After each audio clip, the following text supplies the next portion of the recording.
Welcome into Palmer, Alaska, here at Herman Brothers Field for tonight's contest between the Anchorage Glacier Pilots and your Matsu Miners. This is Brad Walker, and alongside me is Connor Mills. Will be on the call here in the booth tonight for a very exciting contest between the 7-9 Pilots and 9-7 Miners.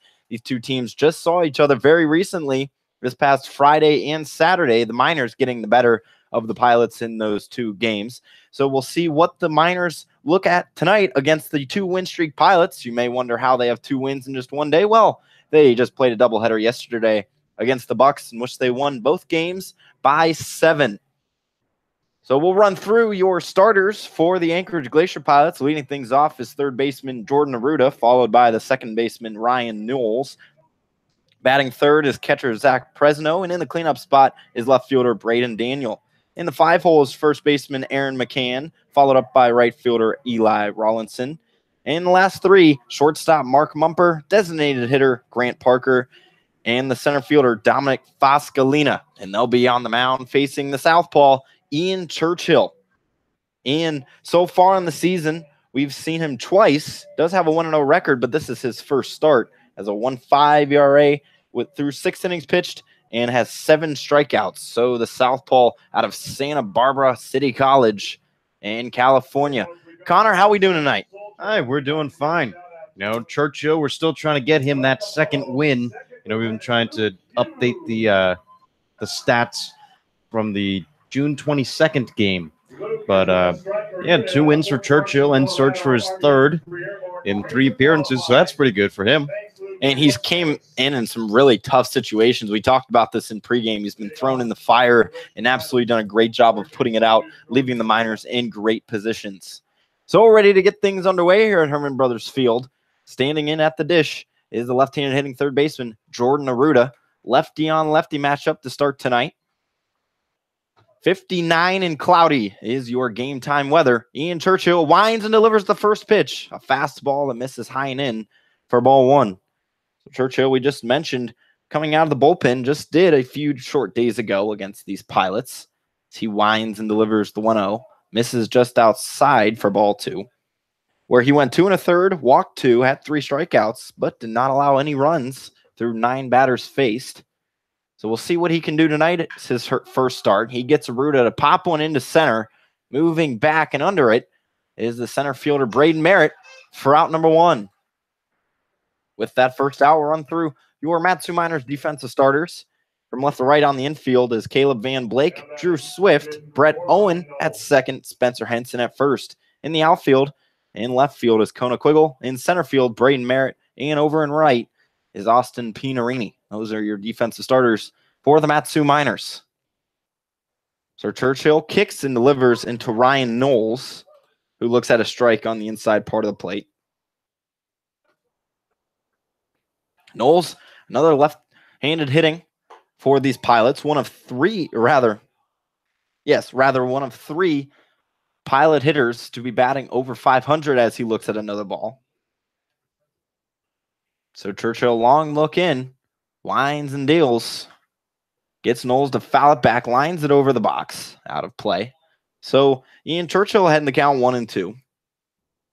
As we mentioned, the Miners come into tonight 9-7, and the Pilots 7-9. Both teams have won 2 in a row. Ian Churchill just misses on the outer edge. The count moves to 2-2. He's not really getting the outside corner so far, just a little too far outside, but he's trying to work in. So his 2-2 is swung on and missed by Ryan Knowles. Ian Churchill gets his first strikeout of the night and out number 2 of the top of the first inning. A good thing for Churchill, he's always been able to find the strikeouts. Had 7 coming into today. Now make that his 8th. So a pitcher is able to put away the batters. Seems like he's doing a nice job in this new starter role. So he misses high to Zach Presno, the right-handed hitting catcher.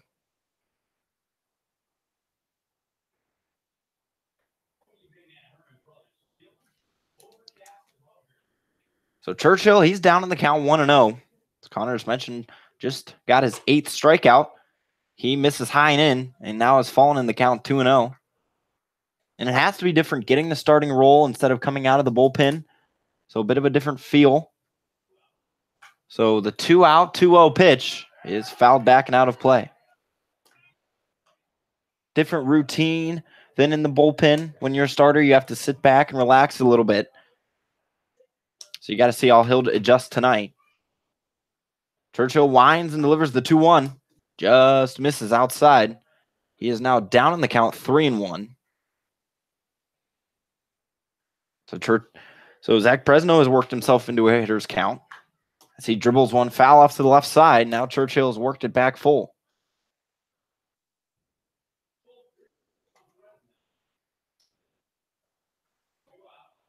So full count, 2 outs, nobody on here in this top half inning of play. As Presno skies one high in the air over to the right side. Moving over is Henson and Avitia. And Avitia makes the catch and runs straight into Henson. He bounces up and he'll make it back into the dugout just fine. So an interesting out 3, but it is out 3 nevertheless. And Ian Churchill retires the Pilots in order to start this ball game. We have no score here at Herman Brothers Field. You're listening to the Mat-Su Miners on the Mat-Su Miner Radio.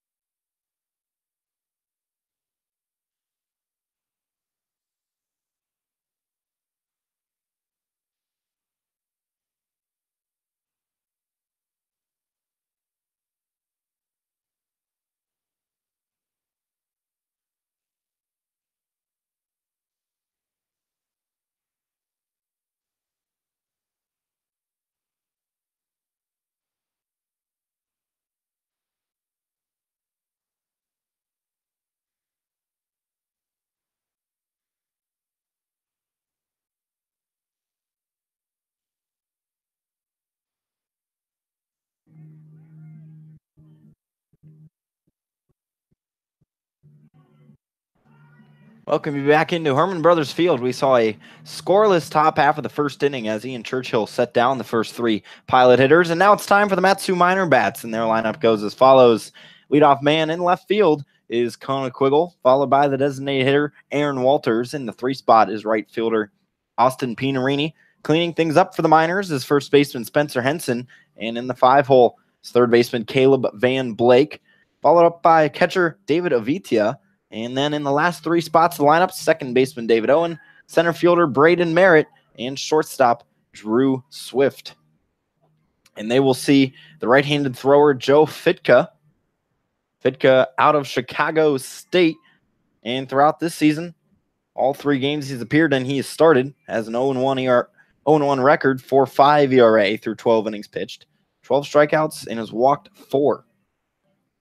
And Fitka, if the name does sound familiar, the last time he faced the Miners was actually back on June 8th, where he was the losing pitcher and went 5 innings, allowed 3 runs, 2 which were earned, 3 hits, and walked 1.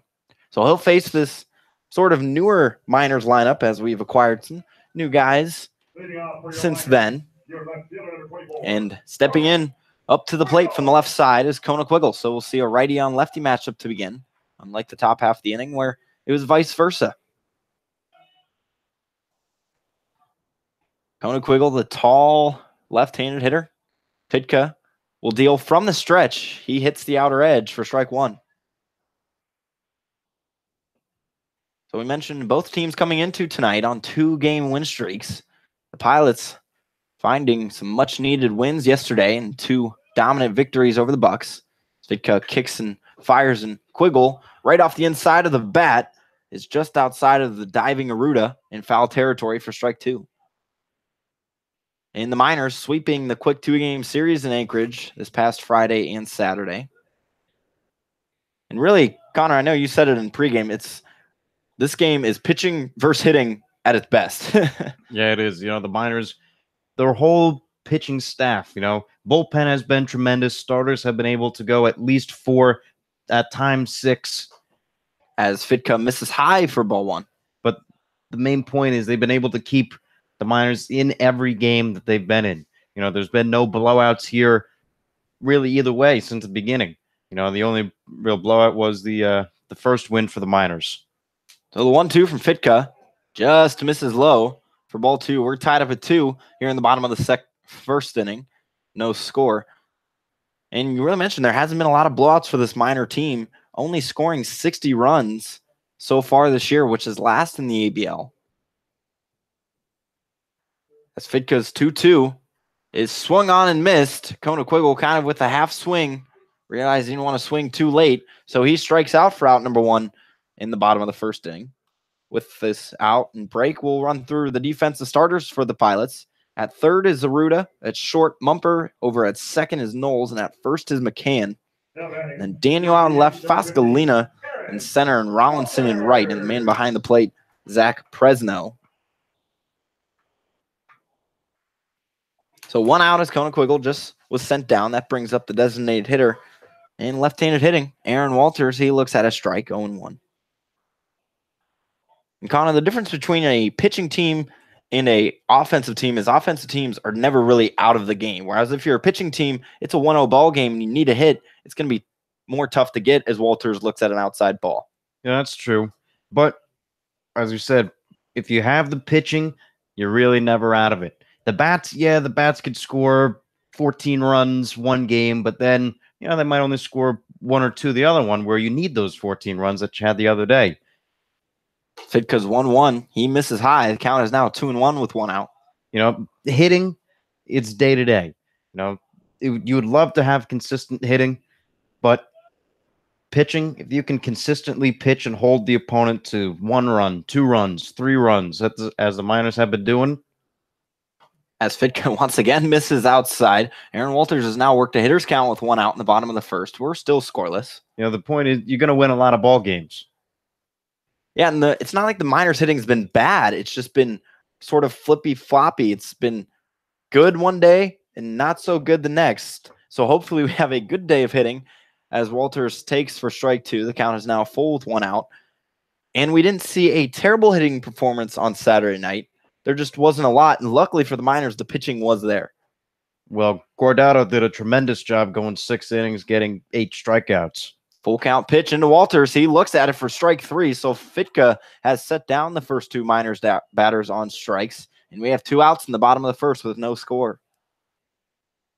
The other day against the Pilots, tremendous pitching performance from Guardado. Churchill coming in for relief. It was really a well, or actually Bach came in for relief on the other day. But all around, great pitching. It'll always keep you in a game. So Austin Pinarini stands in. The right fielder bats left-handed. He looks at a strike inside for strike 1. Bats left-handed, throws right-handed. Pinarini, this is his first start in right field this season. And it's because of his hitting. They just look for any open spots in the defensive side of the field to get his bat in there. Batting .275 with a .326 on-base percentage. The 0-1 from Fitka. That misses low. We're at 1 ball and 1 strike. 2 outs, bottom of the first inning. We haven't seen a score yet here at Herman Brothers Field on NIT Military Appreciation Night, in which all fans were into the stadium for free. So we'd like to give a huge shout out to NIT for allowing that to happen. As Fitka misses high, and the count's now at 2-1. So Pinarini, the catcher out of Gonzaga, has had himself quite the season. We already mentioned his hitting and on-base percentage stats. He's also been in to score 5 times and 6 RBIs, and it seems like those RBIs always come in clutch times as he lifts one high behind the press box and out of play. He's now tied up at the count at 2. Fitka in his last outing was a no decision through 5 innings, gave up 4 runs, 3 of which were earned, 6 hits, walked 3, struck out 6 as well. So Fitka always delivering out of the stretch. He comes set, belt high, kicks and deals. He'll hit Pinarini. Pinarini got hit by the pitch in the last game on Saturday, so he'll improve that total as he walks on over to first. Another guy who got hit was Caleb Van Blake. Today he's got a big bruise on the back of his leg. So hopefully we don't see 3 or more hit by pitch today as well. Spencer Henson stands in, right-handed hitting first baseman. Henson collided with catcher David Avitia back in the top half of this inning on a foul ball, but he shook it right off. He's a tough dude. and looks to get a big hit for the Miners with 2 outs and a man on first. Fitka will have to check first now before he deals, and he does and hits that outside corner for strike 1. Spencer Henson, a rare 0-for on Saturday night, 0-for-4. One of the hottest hitters in the league.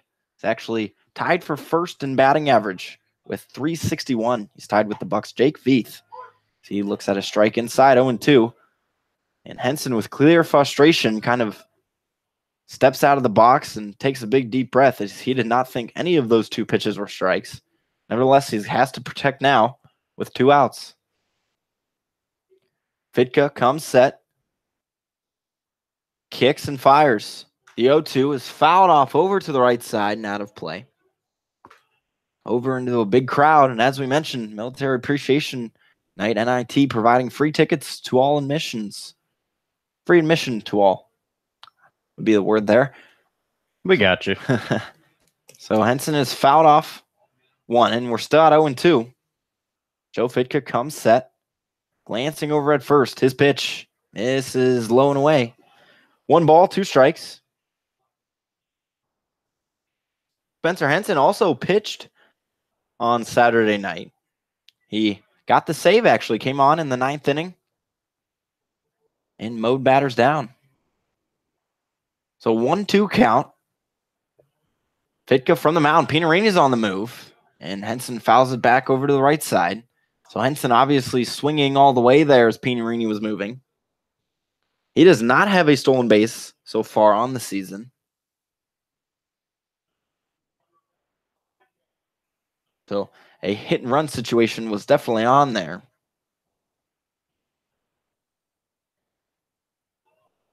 So Fitka once again will try the 1-2. His pitch. Big breaker that didn't break quite enough. Fresno actually had to come out of the crouch to grab that one. And the count is now tied up at 2. So the Miners currently leading the season series 4-2. And they have a run differential of +8 so far in those 6 games. Miners obviously winning the last 2. So Fitka's 2-2 is lined right up the right side of second base, but Knowles was shifted over, so he doesn't even have to take a step before the ball reaches his mitt for out number 3. So the Miners get a man on, but they leave him stranded in the bottom of the 1st inning, and we're still scoreless on Matsu Miners Radio.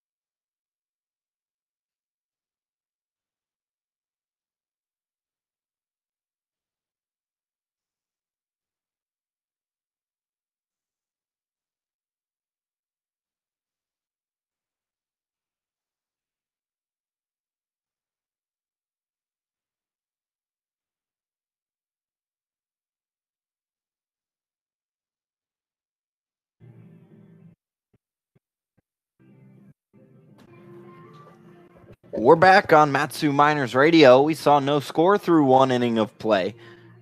Ian Churchill standing on the mound after setting the Pilots down 3 in a row back in the top half of the 1st inning. So the Pilots will see their 4, 5, 6 hitters due up. And the Pilots actually one of the better hitting teams in the ABL. They're 1st in runs scored, but unfortunately with the 78 runs given up, that gives them a -6 run differential. So it's never quite good to have your runs given up higher than your runs scored. So Churchill lines and delivers. First pitch into Braden Daniel. Misses low and away. Braden Daniel, the switch hitting left fielder, played at Seminole State College this past season. He takes a strike. Now committed to the University of Kentucky. So Churchill's 1-1. He holds the finish, but it doesn't quite work out. He misses high, 2-1. Churchill this past spring actually made 12 starts and 13 appearances, so he's no stranger to being on the top of the mound in the beginning of the game. He misses again high, 2-1, and the count has worked to 3-1. But it's still got to be kind of hard after pitching 2 1/3 just the other night to come on the mound and then go out for a full start. So we'll see how the pitching rotation is tonight. And this one is on a rope into left field near the line, but out of play. So the count will go to full. Daniel got a hand on that one, but fortunately was a bit early on it. So he'll have to stand back into the box. Braden Daniel yesterday in the second game of the doubleheader went 1 for 3. He had 2 runs scored and an RBI. So a nice game 2 as the Pilots went on to win that. And he is swinging. This one is belted out into left field. Konequiggle watches it go over his head, and it's out of here. So the Pilots strike first in tonight's contest. They now lead the Miners 1-0 off Braden Daniels' solo shot. Well, that was a blast off the bat from Daniel. Hit the trees back over the fence out in left field. Long fly ball from him. And that's only the second home run given up by the Miners this season. Luckily, if you're going to give one up, it's a 1-run shot, so it doesn't hurt you too bad. As Aaron McCann stands in, he looks at a ball. So Churchill, after going 3 in a row, he gives off a home run to the leadoff man, Daniel, to start this second inning. So he kicks and delivers. This one's chopped hard, ranging over to his left and making the play is Brett Owen for out number 1. So quickly sets down McCann after giving up the home run, which is always a good sign. Means he still has his confidence atop the circle. Brings up Eli Rollinson, the right fielder. Rollinson with an 0 for yesterday in game 2. As he takes a pitch in for strike 1. Rollinson, however, on the season with a .261 on base percentage as he swings through, and he's now down on the count 0-2. So Churchill fighting back very well after giving up that home run. And you don't really have no choice when you give up an early home run in this game. As he winds and delivers the 0-2, gets Rollinson looking silly as he swings through for out number 2, strikeout number 2 of the day for Ian Churchill. Now just 1 away from hitting double digits in the strikeout department. He'll face the shortstop Mark Mumper out of Grand Canyon University, who was actually drafted out of high school in the 37th round back in 2015 by the Colorado Rockies. So he's deciding to forego and play college ball. He takes the ball high and in. Churchill working out of the windup. Pitch is fouled off over to the right side by Mumper. He ties up the count on 1. Mumper this past spring at Grand Canyon through 54 games played, batted .248 with a .284 on base percentage. Ended up coming around to score 30 times. The 1-1 from Churchill is fouled off over to the right side. The count has moved to 1-2. Score is 1-0. Pilots on top of the Miners currently here in the top of the second inning. After Braden Daniel led this inning off with a solo home run, the 1-2 from Churchill is a fastball that misses well outside. So the count is now moved to 2-2. Churchill's 1-2 is grounded up the middle, but moving over to his left and making the nice smooth play is Drew Swift for out number 3. So Churchill only gives up 1 hit. The unfortunate part of it was a home run, and the Pilots now lead the Miners 1-0. The Miners look to bring the bats out in the bottom of the second inning here on Matsu Miners Radio.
Miners trailing the Pilots 1-0 after the solo shot in the top half of the second inning.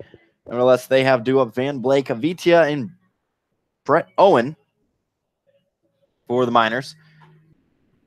And Fitka still on the mound for the Pilots. He set down the Miners after a hit Austin Pinarini on first.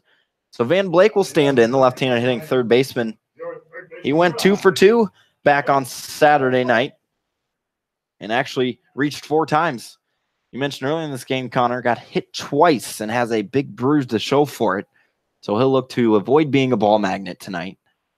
Fitka's first pitch is swung on by Van Blake. That's a Bermuda Triangle forming out there in the shallow center field, but on his horse and diving, making the catch, is Ryan Knowles for out number 1. What a grab there as the shortstop, Mumper, second baseman Knowles, and Foscolina from center all came in to form that triangle, but Knowles laid out for it and made the catch. Well, Knowles got a good jump right off the bat. It wasn't a hard hit pop-up, but it was one that would normally find the outfield grass, and what a play from Knowles.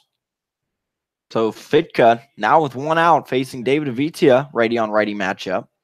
He delivers a strike. Fitka doing a nice job tonight of starting Miners hitters off with strikes. And that's always key to a pitcher, is getting your first pitch in there, so that way you're always ahead of the count. Or rather, always have a strike in the count. Fitka's 0-1 pitch is fouled straight back. Avitia came into tonight only batting 176, but does have a 317 on base percentage. So that's always nice to know that he's doing a great job getting on base, even though he's not quite seeing the ball with the lumber. So Avitia is down on the count 0-2. The pitch misses low and in the dirt. Nice block there by Zach Presno. So the Miners in this season series so far against the Pilots have averaged 4.2 runs, whereas the Pilots are only averaging just under 3. So these have been a lot of tightly contested matchups. Both teams never going away quietly in these games. Svitka's 1-2 pitch is lined hard, bouncing fair just along that left field line. Running up to make the play is Braden Daniel, and moving into second, standing up with a 1-out double, is David Avitia. So Avitia with his 7th hit of the season, and with 1 out now, the Miners have the tying run in scoring position.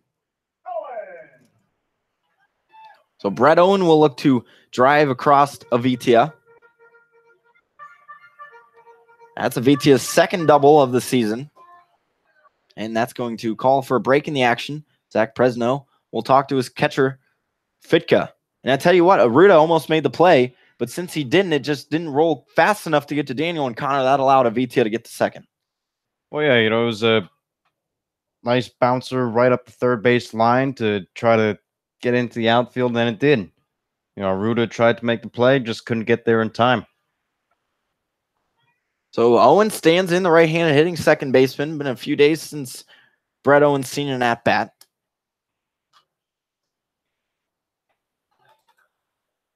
As he fouls the first pitch back and over to the right. It's actually been 6 days since he last saw his at-bat, and the last time he did see it was the last time the Miners played at home. So 6 days ago it's been since the Miners played at Herman Brothers Field. Pitka's 0-1 is a warm burner up the alley, but moving over to his right is Knowles and throwing over to first for out number 2. That does advance Avitia another 90 feet. So he'll be at third with 2 outs. As Owen will sit down on the 4-3 putout. And that brings up the birthday boy, newly 20 years young center fielder Braden Merritt. Gotta love it. Playing baseball on your birthday here at home in Palmer. Huge ovation when it was announced it was his birthday before the game. So everyone really pulling for Braden to get a hit. And what a time to do it right now with a man on third, and possibly could tie the game here in the bottom of the second inning as they trail 1-0. He looks at a strike low. Well, even more special, his parents are all the way out here at Palmer. So good family reunion. A little baseball. Fitka's 0-1 is swung through and missed by Merritt. He's fallen behind in the count 0-2. Merritt, we mentioned it back on Saturday night, sort of changes batting stance, a real wide, lower position stance now, and no more batting gloves. Said, hey, the stance was changed by head coach Ben Taylor, and no batting gloves, just feels more comfortable. As he flies it high and out of play over onto the left side. So he has to protect down on the count 0-2. And 2 outs here in the bottom of the second inning. Miners trail the Pilots 1-0. But they have a great chance to do it with Vitia standing on third, only 90 feet away from tying this ball game.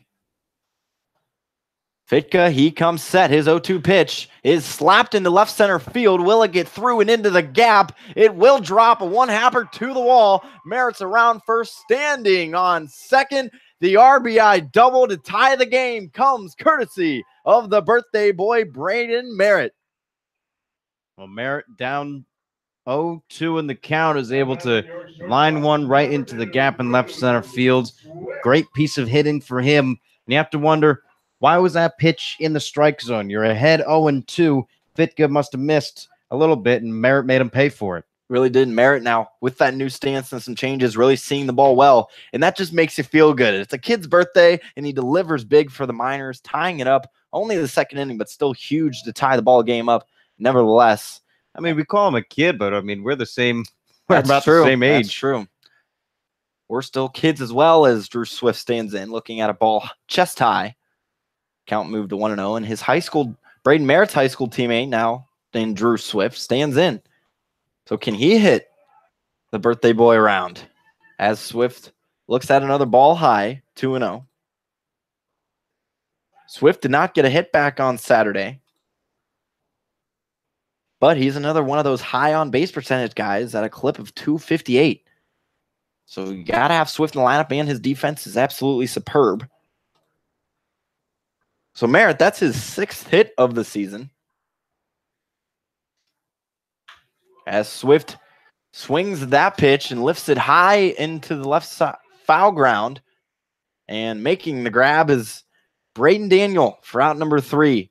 But not before the Miners get a couple of hits, and the newfound 20-year-old Braden Merritt drives in David Avitia to tie this game up at 1. And we'll head into the 3rd inning here on Matsu Miners Radio.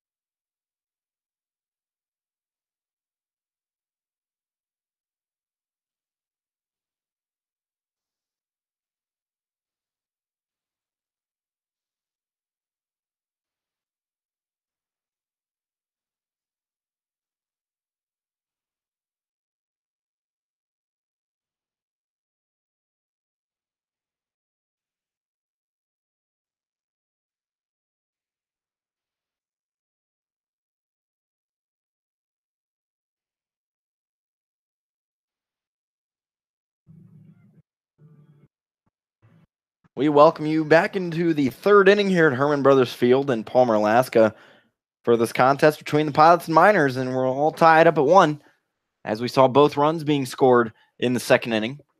Pilots on a solo shot, and the Miners got one on a double. So due up for the Pilots is Grant Parker, Dominic Fascalina, and Jordan Ruda. Parker, the designated hitter, he'll stand in from the left side. Base Ian Churchill. Parker swings through the first pitch from Churchill. So he's down in the count 0-1. Parker out of La Canada, California, is a USC commit, as Churchill misses low and away for ball 1. Counts tied up at 1. Parker only 1 hit this season, but that hit was for an RBI. So Churchill's 1-1 is skied over to the right side foul. And the count has now moved to 1-2. So Ian Churchill doing a nice job so far in his first start. He did give up that home run back in the 2nd inning. Other than that, he's been dealing. So Churchill's 1-2 misses low, and we're tied up at 2. So the Pilots winning 2 in a row currently. And through those 2 games, otherwise known as yesterday, as Parker swings through, he strikes out. That's Churchill's 3rd strikeout of the day, as he gets Grant Parker swinging for out number 1. And as I just mentioned, in those 2 games yesterday, they batted an average of .301 and had a total of 17 runs.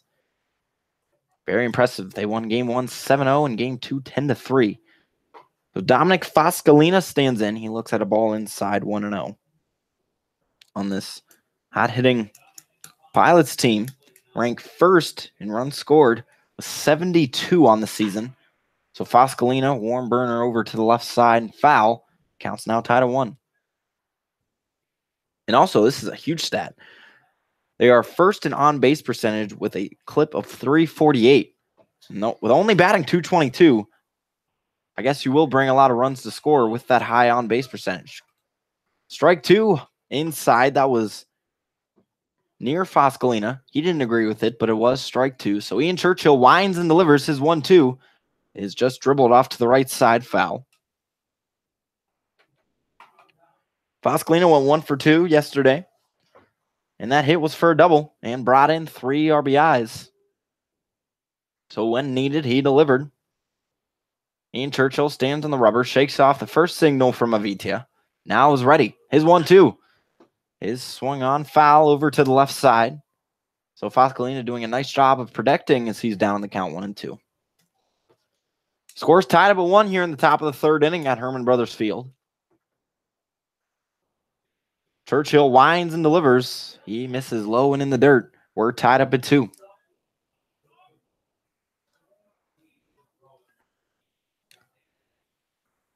So Ian Churchill looking in.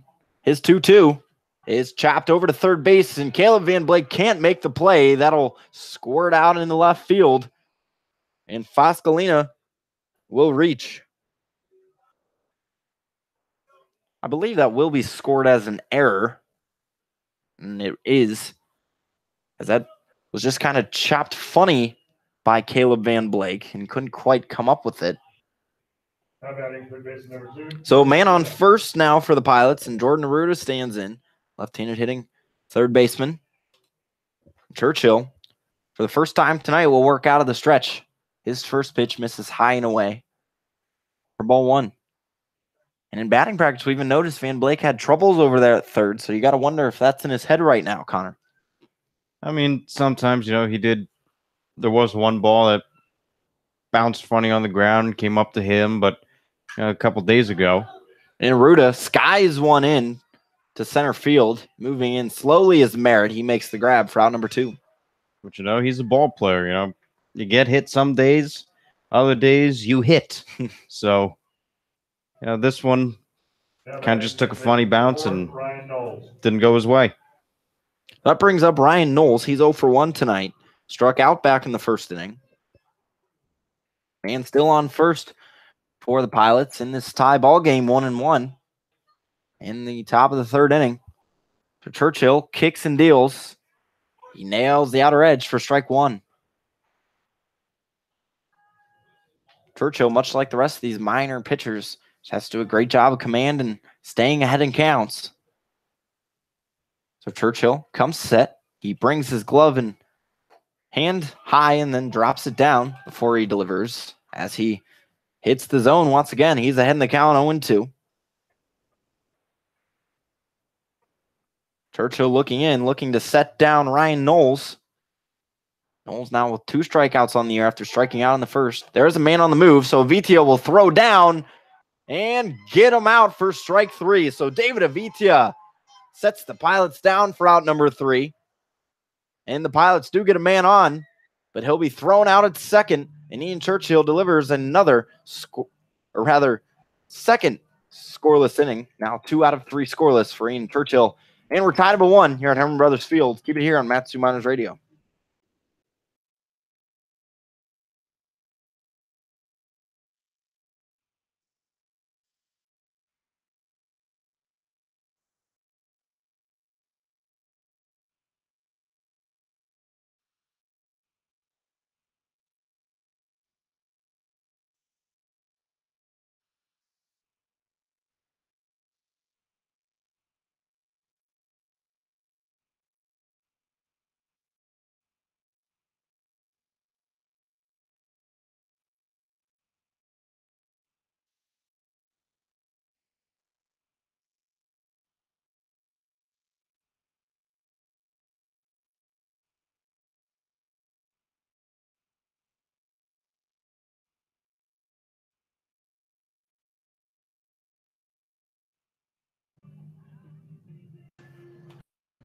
Welcome back into Herman Brothers Field.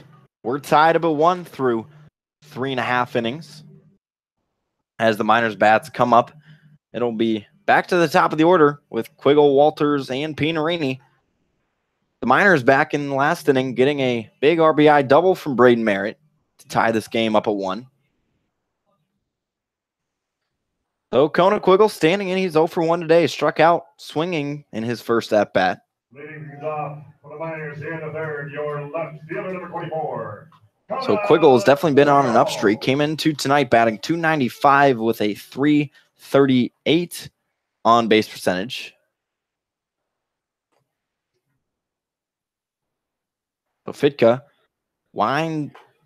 kicks and delivers. He misses high for ball 1. So the count's 1-0. We're tied up at 1 here at Herman Brothers Field.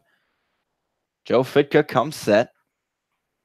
His pitch is fouled off well to the left side and out of play. So quick break. We'd like to thank the official sponsor of the Mat-Su Miners Internet broadcast, Napa Auto Parts of Alaska, and owner Jim Ruda. Stop in today and to enter a Mat-Su Miners jersey giveaway. Fitka, we said, hailing out of Chicago State. Prior to that, he pitched for Iowa Lakes Community College, and he misses well high and inside up near the head of Kona Quiggle, so he had to duck out of the way of that one. And the count has now moved to 2 balls, 1 strike. And at Chicago State, he made 2 appearances and through 6 innings had a perfect ERA. He only gave up 1 run, but it was unearned.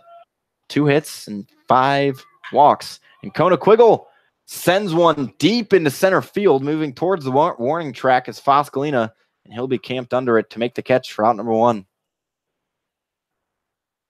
That was a big hit from Kona Quiggle, but just didn't have enough juice on it to get it out all the way into center field at 390 mark. That's a shot out into center. So Aaron Walters, the designated hitter, stands in. It's the first time Walters has been in the 2 spot this season. Left-handed designated hitter out of Texas A&M. Had a nice freshman season for the Aggies.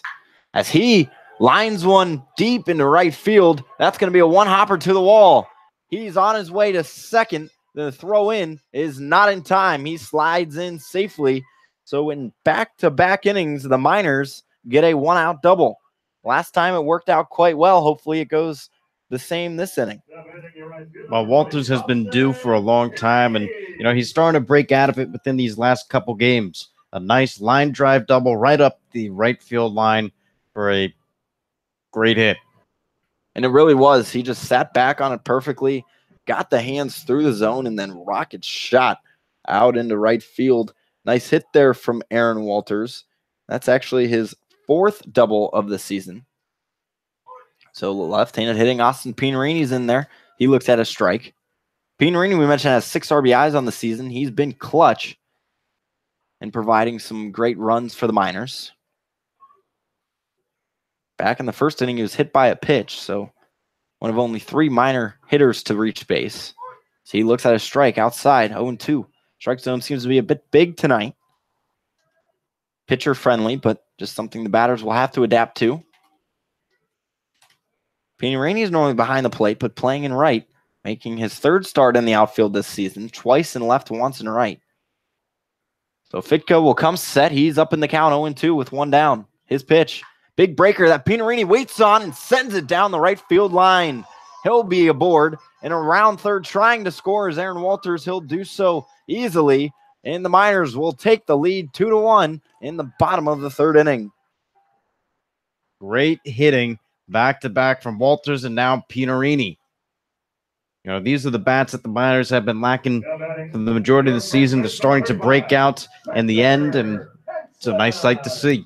It really is. And Pinarini, you could tell he saw the breaker coming, did a nice job of sitting on it, waited till it got in his breadbasket, and then shot it over into right field. Excellent piece of hitting to give the Miners a 2-1 lead.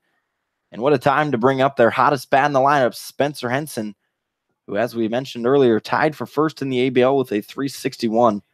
He only has 5 RBIs on the season, but he's been doing a great job putting it in play. So he looks at a ball low and in the dirt, 1-0.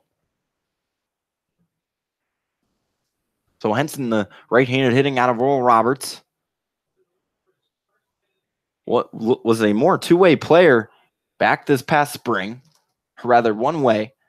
This summer so far has been a two-way, as he's appeared in 2 games on the mound as he looks at a ball high, and Zach Presno will call time.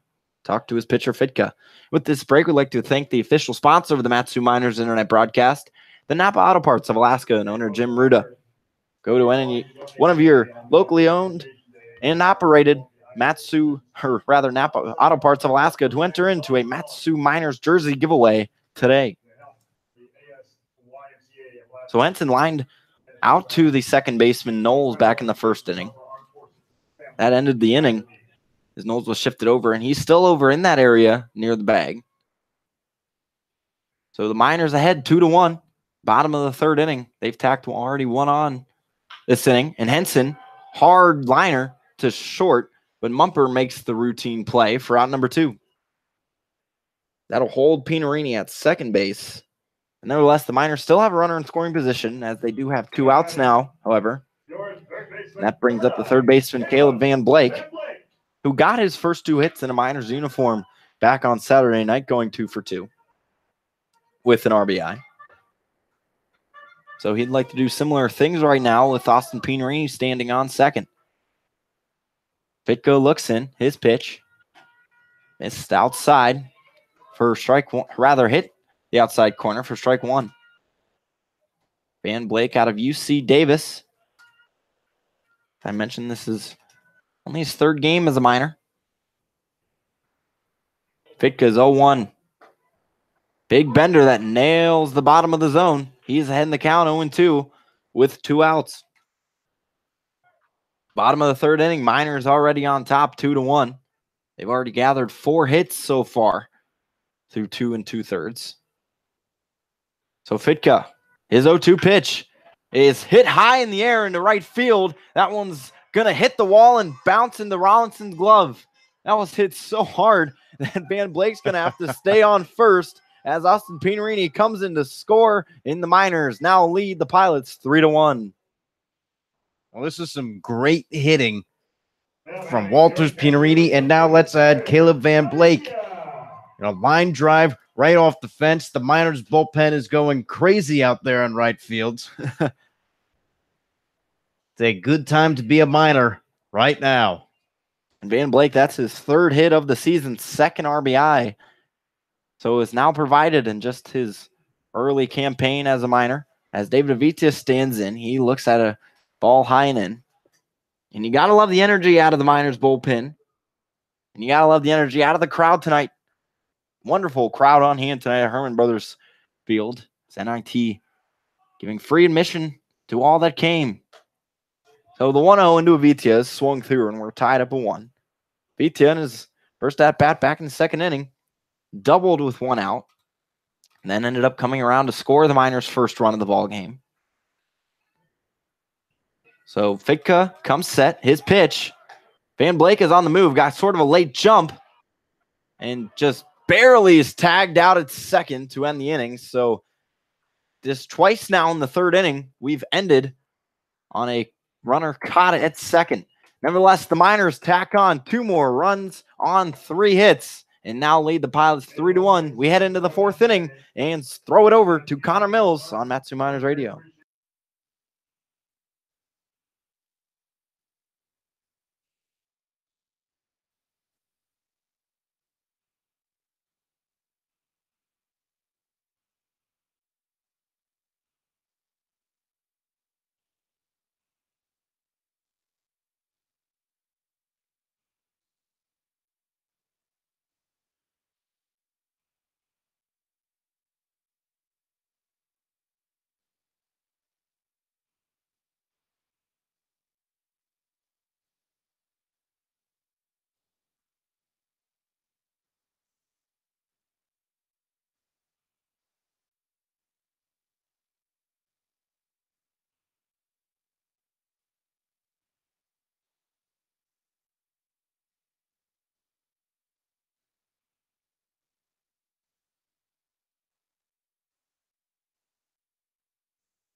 For dollar up to $7,500.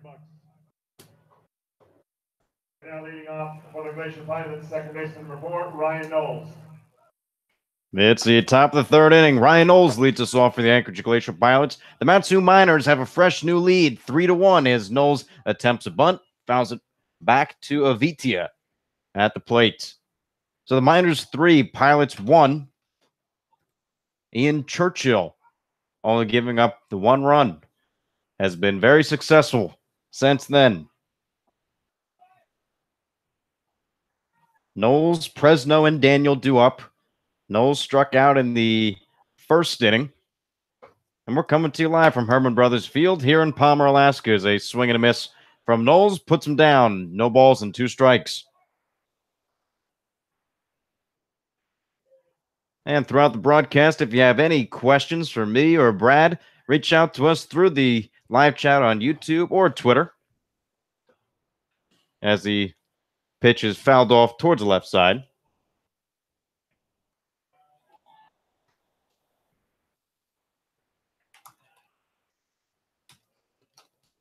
So the count, no balls and 2 strikes. Nobody out here in the top of the third inning. Or check that, top of the fourth inning.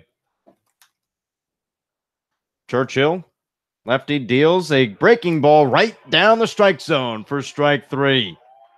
A nice pitch from Ian Churchill retires Ryan Knowles for the first out in the top of the fourth. Catcher number 11, Zach Presno. That brings up Zach Presno, the number 3 batter. Catcher popped up in foul territories. He takes the first strike from Churchill. It was a ball that Avitia and Spencer Henson collided on foul territory as some smiles were shared. As breaking pitch is also in for strike 2.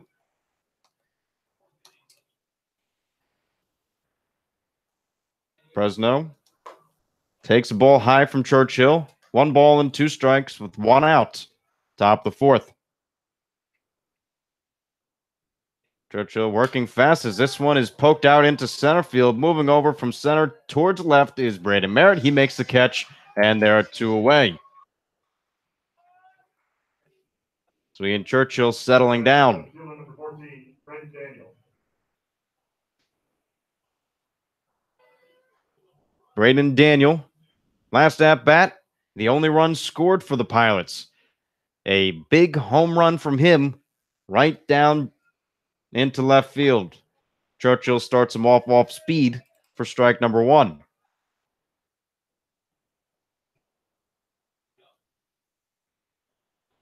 From the windup, Churchill deals in the dirt. Evens up the count of 1 ball and 1 strike. Churchill seems to be excited now and pumped after watching his Miners tack on 2 more runs, and he's pitching from the lead now, which is good. As the last pitch is fouled off towards the right side, Spencer Henson gives a little chase, realizes it's out of play.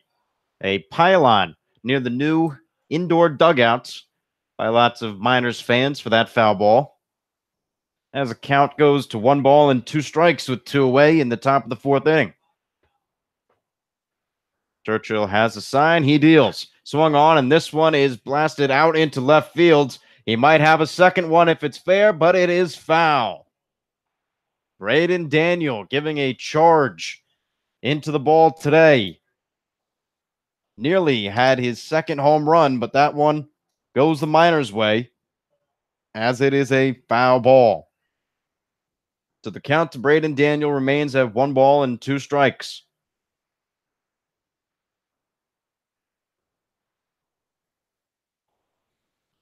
The 1-2 from Churchill, off speed and high and away for ball number 2.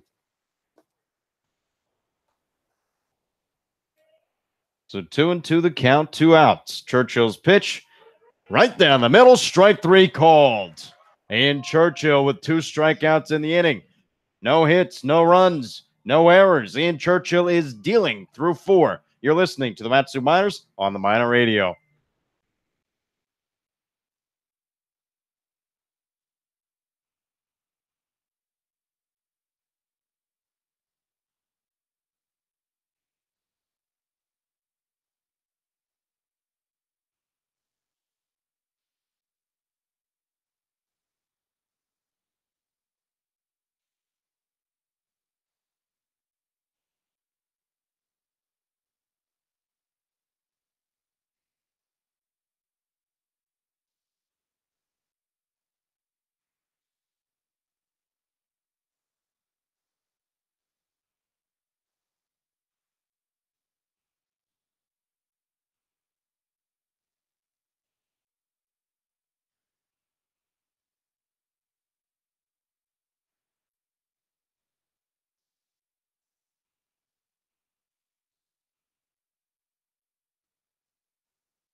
Leading off for your minors here in the bottom of the fourth, your catcher number 22, David Amicia. David Avitia, Brett Owen, and Braden Merritt due up here in the bottom of the fourth inning. It's Matsu Miners, Anchorage Glacier Pilots 1 as Avitia with a defensive swing. Swings through for strike one. David got things going in the bottom of the second. Had a double. Came around to score on a Braden Merritt double.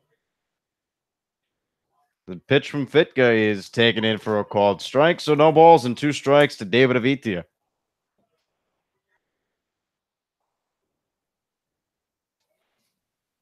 The Miners had 2 doubles on 0-2 pitches last inning. Looking to do it again here as this one bounces in the dirt. A good block from the catcher, Presno. So 1 ball and 2 strikes with nobody out, bottom of the fourth.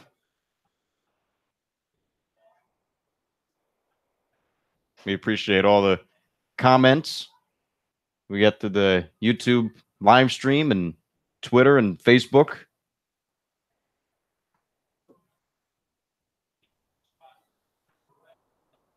As the count is 1-2 to David Avitia. Fitka's pitch, a curveball too high for ball number 2.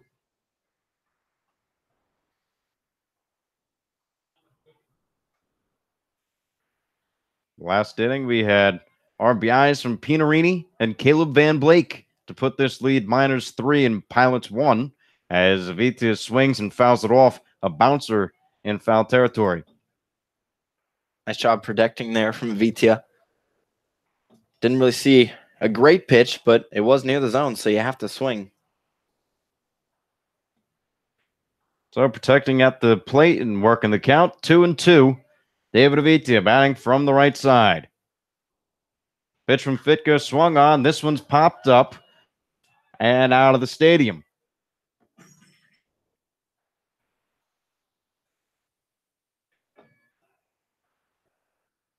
So 2-2, the count remains.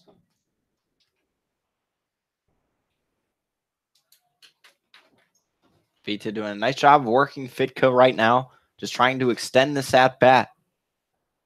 The pitch from Fitka, this one's lined out into right center field, but ranging over and making the catch is the right fielder, Eli Rollinson. Rollinson showing some range out and right, as that's the first out here in the bottom of the fourth. Your second baseman, number 1, Brett Owen. Brett Owen will now step in. He grounded out to second base his last time up. As he swings at this one, fouls it off towards the right side.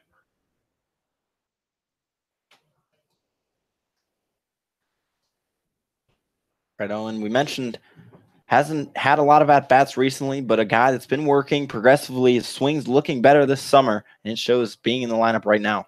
Breaking pitch misses high from Fitka, evens up the count of 1. And Brett Owen, batting average at 138 so far, hasn't seen a lot of plate appearances. But his defense at second is second to none on the team. The pitch from Fitka, fastball hits the inside corner. He's behind in the count. 1 ball and 2 strikes.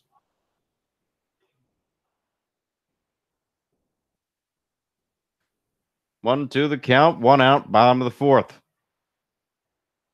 Fitka's curveball is bounced along the left field line, but foul. That would have been a predicament for the Pilots, as Owen's speed would have beaten it out. But it just goes foul, as we'll have to do the 1-2 count yet again.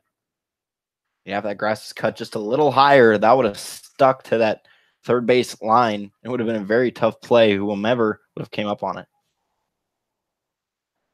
1-2 the count. Fitka pitching from the stretch, swing and a miss from Brett Owen. And that's the second out here in the bottom of the fourth.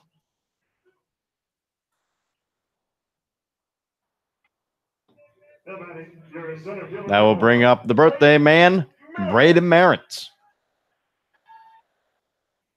Merritt turning 20 today.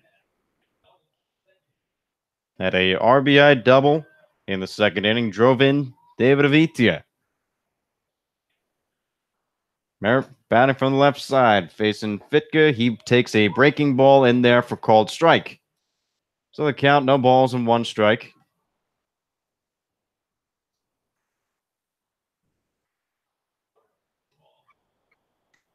Second pitch into Brady Merritt, taken high for 1-1.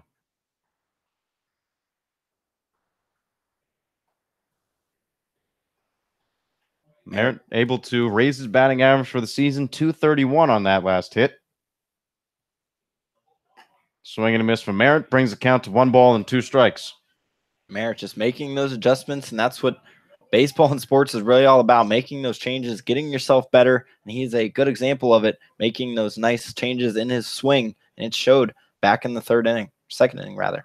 1-2 from Fitka, breaking ball too far inside for ball number 2. And that's really the goal for manager Ben Taylor. He wants to take these kids and not change them, but develop them, get them to be the best baseball player they can be before they head back out to their colleges.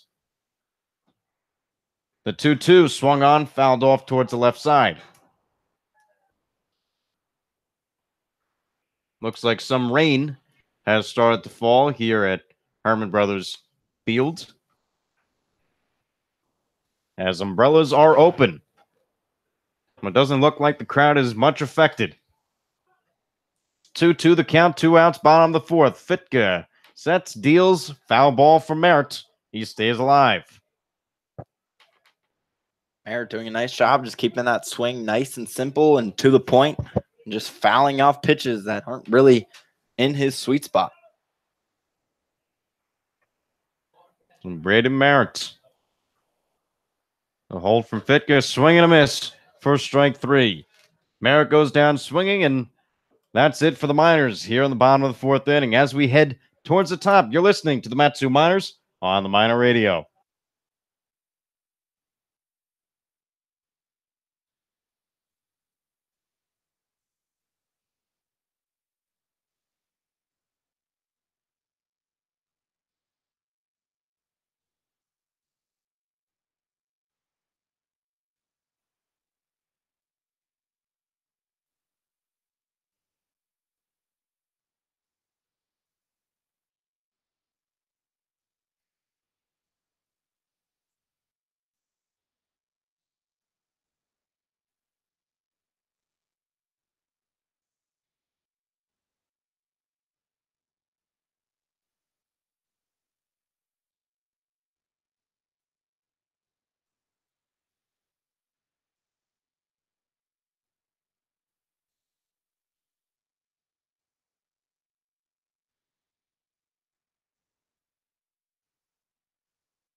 Aaron McCann, Eli Rollinson, and Mark Mumper due up here in the top of the 5th inning. Ian Churchill from Santa Barbara is dealing. First pitch swinging from Aaron McCann, and this one will hit him. So just as we pay him a compliment, he hits Aaron McCann, as that'll get him on base. Yeah, just rail off the mark fastball from Ian Churchill. Really got away from him. However, he did shake off that home run very nicely back in the second inning. He's been dealing ever since. Looks to do exactly the same here in the 5th inning. And, of course, we see a large following online for Santa Barbara for Ian Churchill, as his first pitch is taken inside for ball 1. Scoreboard went down here at Harmon Brothers Field. They're working on getting that back up to shape. Matsu Miners leading the Anchorage Glacier Pilots 3-1.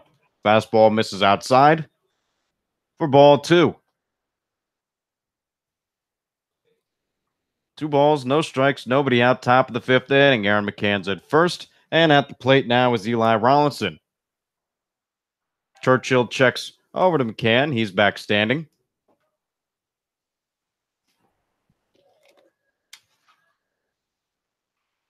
Churchill pitching from the stretch.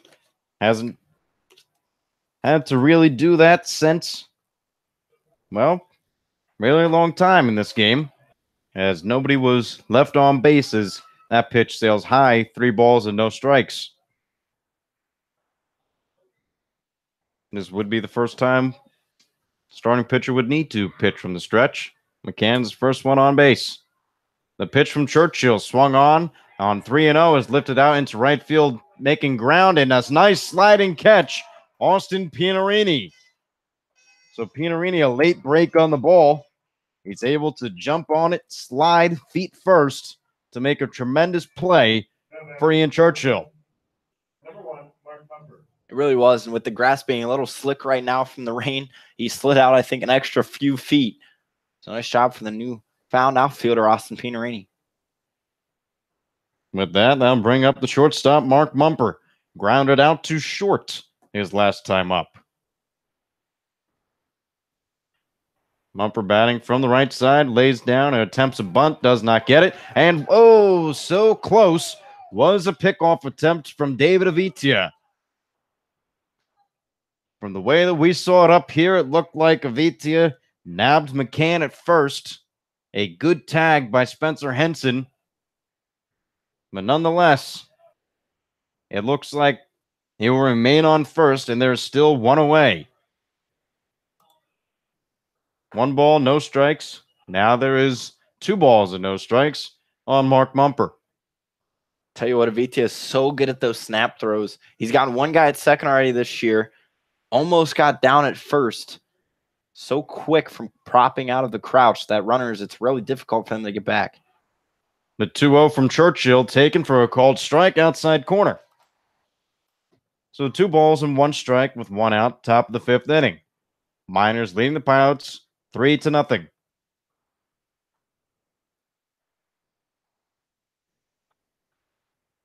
Rain is a little drizzle right now as Churchill checks over to first again.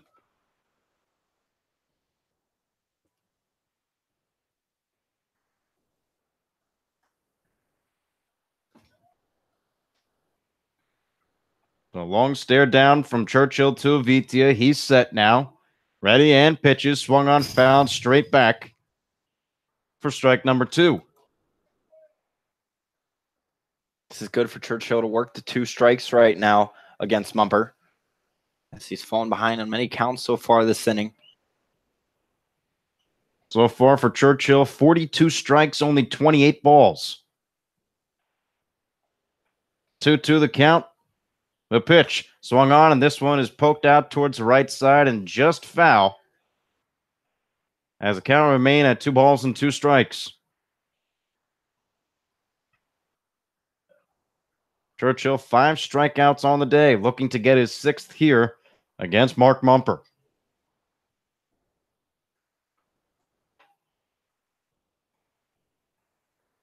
From the stretch, a high hold. He deals, and they're going to call a balk on Churchill. So Churchill will be hit for a balk, according to first base umpire, and now McCann will go to second base.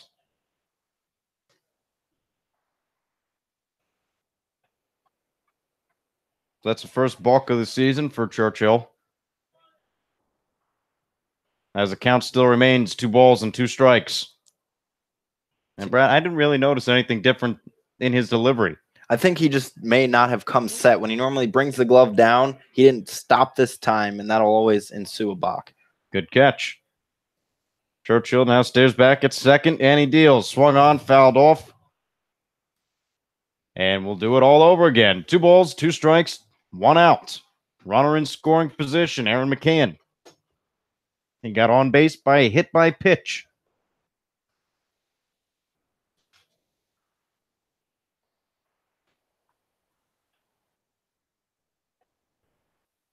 A stare down to Avitia. He holds and deals in the dirt for ball number 3. The count is full. Mumper on the season, a batting average of .235. As he's looking for his first hit today, Churchill looking to keep him off the base paths.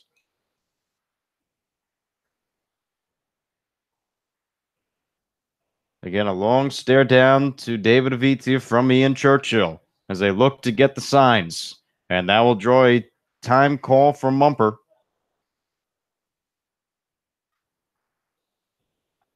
He stepped out. Now he's back in. Churchill shakes off Avitia. Now we're going to have a mound visit. At this time, I'd like to thank the internet sponsors of the Matsu Miners, the Napa Auto Parts of Alaska, and owner Jim Ruda. If you're here in Alaska, go to your locally owned and operated Napa Auto Parts and ask about the Matsu Miners jersey giveaway for your chance to win. The count is full. 3 balls, 2 strikes, 1 out. Runner on second. We're here on the top of the 5th inning. Miners are leading the Pilots 3-1. Churchill's got the sign. He's set, and he deals. Swung on and fouled back. Just got the tip of it. As Mark Mumper's able to stay alive. That meeting with Avitia and Churchill was crucial. You have to throw the exact pitch you want. Runner in scoring position. You can't really mess around right here. We are 8 pitches deep in this at bat. The 9th pitch about to be thrown. Churchill's pitch in the dirt for ball 4, blocked by Avitia. And now there are runners on first and second as the Pilots look to score some runs here in the top of the 5th. Yeah, and for the first time, this is really that they've been threatening on the base paths. Their only run came from a solo shot, so just one swing of the bat. Got to see what Churchill does in this high-pressure situation coming off the start. We've seen him come in these situations and perform beautifully, so now it's a little different story. We'll see how he reacts. Well, we might have a pitching change here as the manager, Ben Taylor, takes a walk out to the mound. Ian Churchill, if this is it, went 4 1/3 innings pitched, allowed a hit, a run. It was earned, a walk, and 5 strikeouts. Ben Taylor has not made a call to the bullpen yet. As it looked like there was some action out there. A couple pitchers are standing by to see what the decision is. And he makes the call. Looks like we'll bring in a right-hand pitcher. Ian Churchill was dealing through 4, but he runs into some trouble here in the top of the 5th with runners on first and second. We'll let you know who the pitching change is when we return here on Matsu Minor Radio.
So 75 pitches is it for Ian Churchill.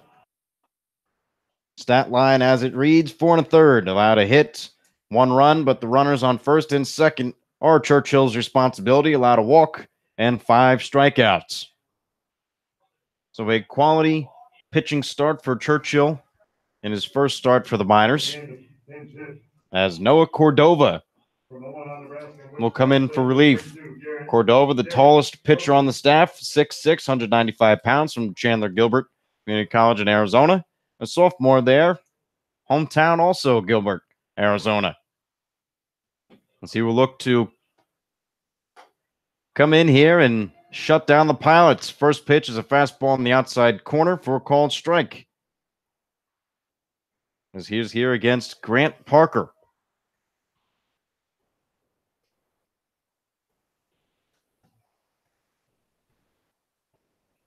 Oh, on the count, long hold from Cordova. He deals, swung on, and fouled off. So it looks like we might have a pinch hitter in this situation. Looks like number 32. Garrett Kosis will pinch hit for Grant Parker. Runners on first and second. 0-2 the count. Cordova's pitch taken inside and too far inside for ball number 1.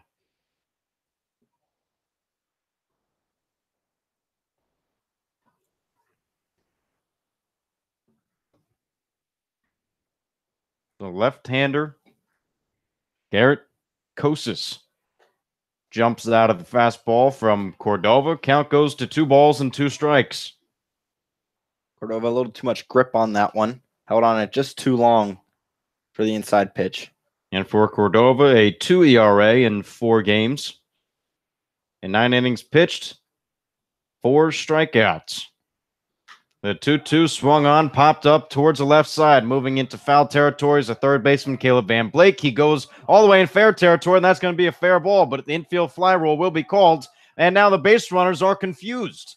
So a double play for the Pilots. It might be a triple play. The ball is in pickle. Van Blake all the way to Swift. He tags him out. A triple play here. And it's only a double play, as there was only 1 out, but everybody's going to be tagged out. So we might as well have 4 outs here in the top of the 5th inning. A lot of things happening right there. That's all there is to say on that one. A lot of things happening. Had me confused, had the Miners confused. As there is 4 outs recorded, only 3 were needed. But nonetheless, Noah Cordova gets a double play here in the top of the 5th, gets Ian Churchill off the hook, as the Miners lead the Pilots 3-1 as we head into the home half of the bottom of the 5th inning. You're listening to the Mat-Su Miners on the Miner Radio.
So a lot of confusion to end the top of the 5th inning. I think we finally got it settled down,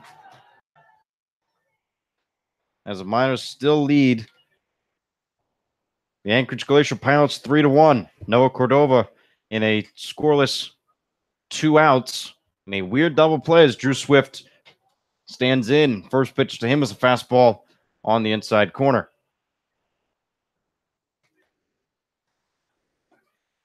So 0-1 the count to Drew Swift as he grounds one over to third. Third baseman fires it over, and he makes the play.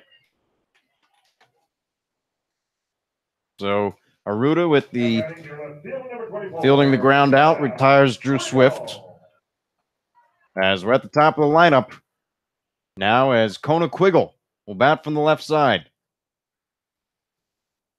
Quiggle with a strikeout and flew out deep to center field his last at bat. Fitka still on the mound for the Pilots, takes a called strike. 0-1 the count. And for Quiggle, batting .286 on the season. Second pitch from Fitka inside, bounces. He evens up the count of 1.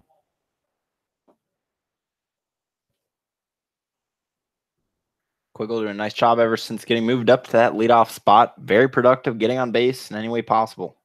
Third pitch, fouled off towards the left side and out of play. So Kona Quiggle behind in the count. 1 ball, 2 strikes with 1 out here in the bottom of the 5th.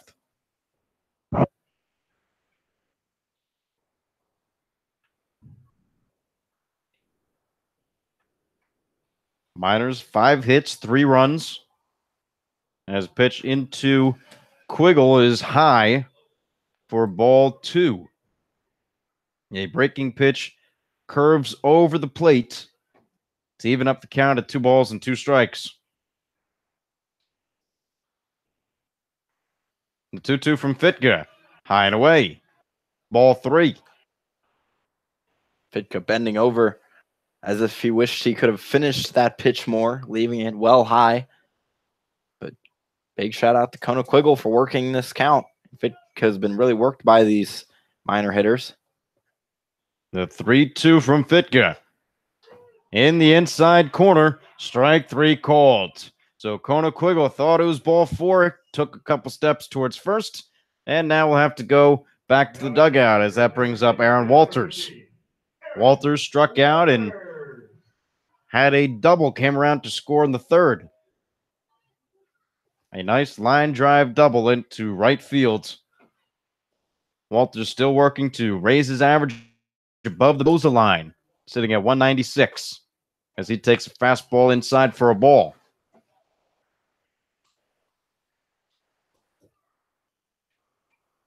So outfield is shifted towards right for Walters. Infield straight away. This one is popped up on the right side into the outfield. Looks like second baseman Knowles will get it, and he does.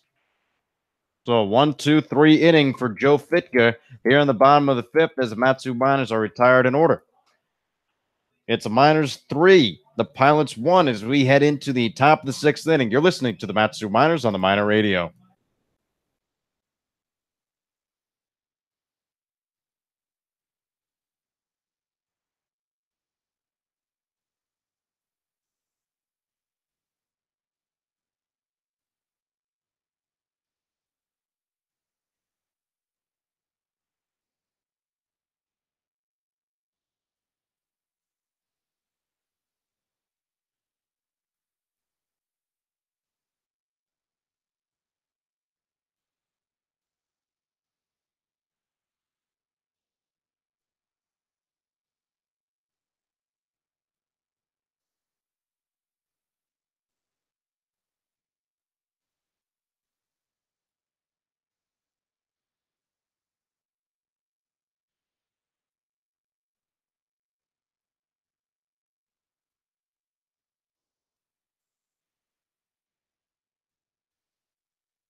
It's the top of the 6th inning. Miners leading the Pilots 3-1. As Noah Cordova will settle in here on the mound. He came in for relief of Ian Churchill in the last inning, and a lot of confusion ensued as a fastball is grounded over towards the left side and foul. A pop fly. The infield fly rule was called. It was dropped by the third baseman, Caleb Van Blake, in fair territory, not knowing what to do. On second base was Aaron McCann. He started running towards third as this one is lined out into right field. Making the play, and acrobatically, is Austin Pinarini. So one out here in the top of the sixth. So anyway, Aaron McCann started running off of second, and then taking off from first was Mark Mumper. Mumper ran all the way to second. McCann ran back to second. McCann was tagged out, and then we threw it over towards the right side of the infield, and then decided to tag out Mark Mumper. As first pitch is a fastball in to Jordan Aruda for a called strike. So Mumper was tagged out, but that really didn't matter as that was the fourth out of the inning. We only needed 3. Aruda checks his swing, but he goes around for strike number 2. Yeah, it really was just a weird play, something you don't see a lot. But it worked out in the Miners' favor. Cordova's third pitch swung on a miss from Aruda, tagged out by Abitia to complete the strikeout. So Nora Cordova coming in, settling things down. No confusion there. 1, 2, 3. And we'll see Ryan Knowles next. Knowles has struck out twice today. Once in the first and another time in the fourth. It's the top of the sixth inning as a fastball bounces away from Avitia. 1 ball, no strikes, 2 outs here in the top of the sixth. Cordova into this newfound role as a reliever. Started back in the early part of the season. Fastball misses low and inside for ball 2. But he's doing a nice job. Moved his, instead of coming out of a windup with no one on, has just gone and stretched at all moments. This one is lined out into the gap in right center field. That's going to be down and maybe more. Rounding first and heading for second is Ryan Knowles, getting the ball out in the outfield, and Knowles is heading for third, and he will go standing. So Ryan Knowles with 2 outs here in the top of the sixth, a stand-up triple into the right center field gap as the Pilots have a man in scoring position. Knowles just had that straight in his wheelhouse and tattooed it out into right center and has enough speed to fly all the way over to third very easily. With that wet grass, just kind of held up the ball, so it's sort of tough for Merritt to sprint all the way over there. So Zach Presno steps in from the right side, gets a first pitch fastball from Noah Cordova for a called strike. Knowles raised his batting average to .333. And Presno batting .240. Second pitch, ground ball over to third. Getting it is Van Blake, throwing over to first in time for the third out.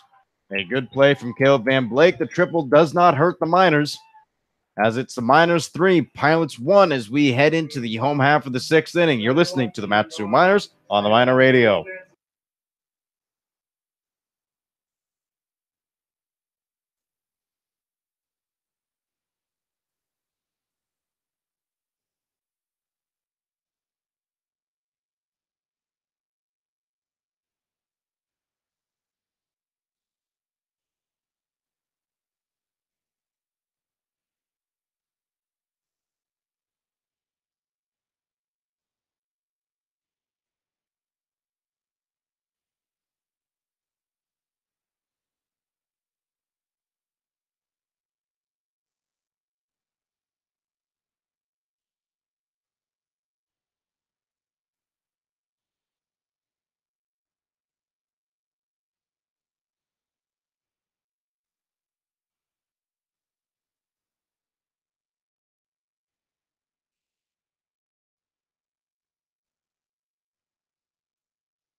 We are here in the bottom of the 6th inning.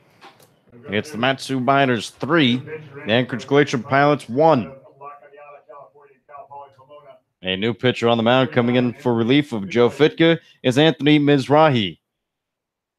Fitka went 5, allowed 5 hits, 3 runs, all were earned. No walks and 5 strikeouts. Mizrahi, right-hand pitcher, 6'3", 245 pounds, a junior from Cal Poly Pomona from California. First pitch swinging is Austin Pianarini. He fouls it back and towards the left.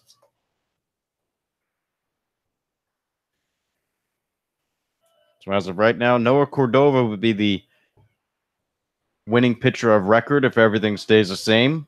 And on the losing half, Joe Fitka. Second pitch into Pianarini, taken high and inside for ball number 1. 1-1 the count.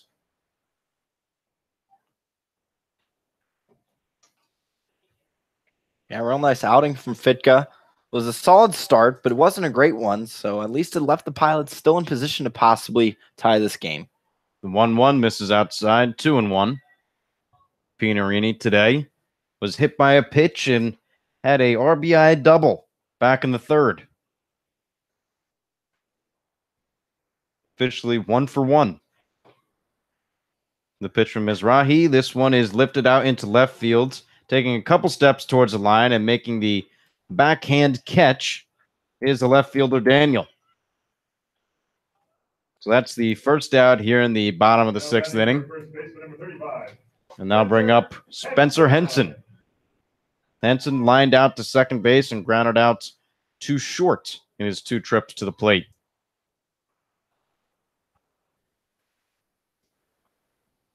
He stands in here against Mizrahi.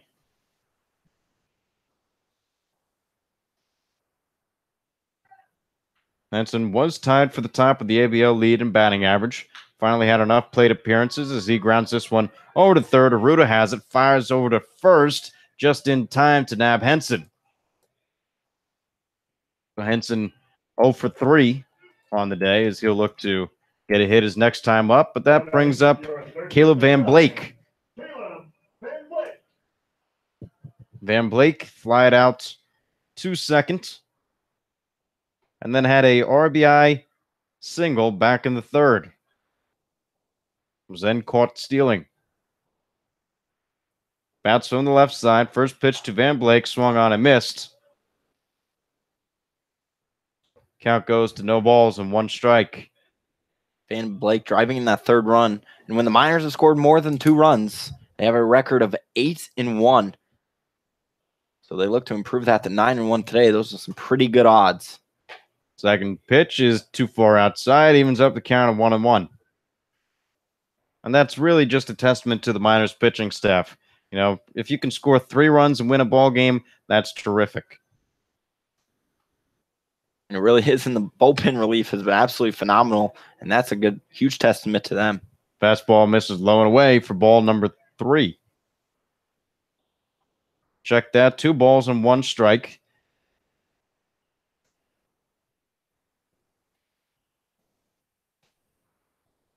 Scoreboard missed the first one, but that's all right. 2 balls, 1 strike. Pitch from Mizrahi misses outside. Now we've got 3 balls. So the count, 3 balls, 1 strike, 2 outs. Here in the bottom of the 6th inning. Miners leading the Pilots 3-1. Mizrahi from the windup. He deals. Outside, ball 4. Van Blake reaches base for the 2nd time today. And they'll bring up David Avitia. Avitia had a double in the 2nd and flew out to right field in the 4th. And the 2nd came around to score. That was the first run of the game for the Miners. Van Blake, short lead over at first. Mizrahi now pitching from the stretch. And he hits David Avitia. So a walk and a hit by pitch as Vitia's rubbing his backside.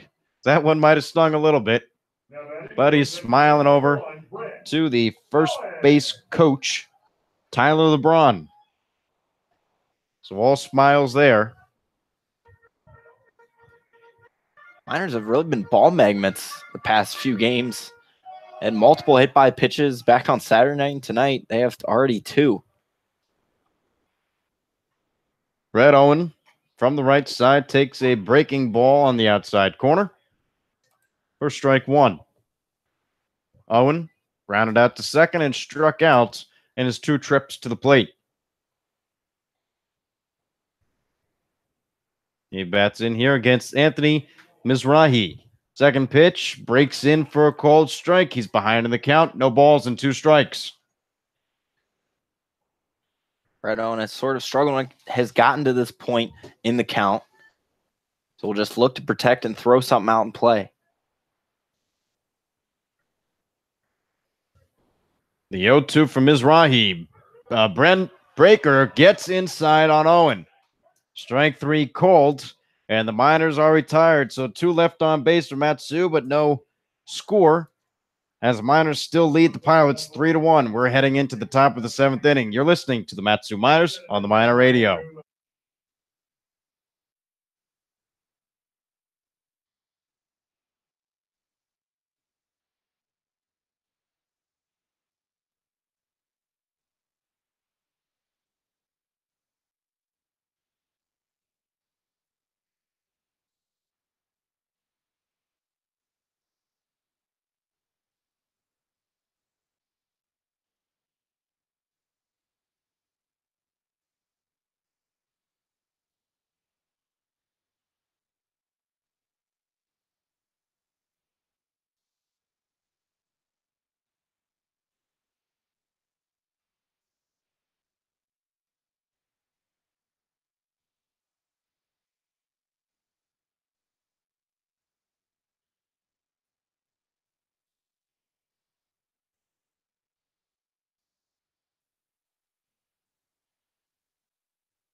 Welcome back into Herman Brothers Field here in Palmer, Alaska. The Miners still on top of the Pilots, 3-1, as we enter the top half of the 7th inning.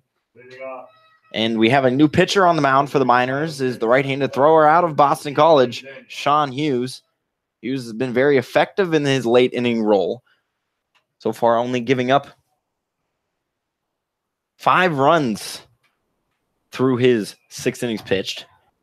And of recent, as he delivers a strike on the outer edge to Braden Daniel, of recent, he hasn't given up a run since June 11th. So he's definitely worked on his craft and doing a great job out there on the mound late in the game for the Miners. Recently, through his last 3 innings pitched, he misses again for ball 1. So counts a 1-1 to Braden Daniel, who swings and flies one out of play on the left side. So Braden Daniel, the only run for the Pilots, and it came off a solo shot in the 2nd inning, and he struck out in the 4th. Daniel came into tonight with a .283 average and 9 RBIs, so now he's up in the double-digit category with 10 RBIs. He did go on an upper pitch in the zone from Sean Hughes for another strikeout for Braden Daniel. That's Sean Hughes' first strikeout of the night. And now the 7th total as a team for the Miners. Hughes up to 8 strikeouts on the season. And with 1 down, left-handed hitting first baseman Aaron McCann stands in.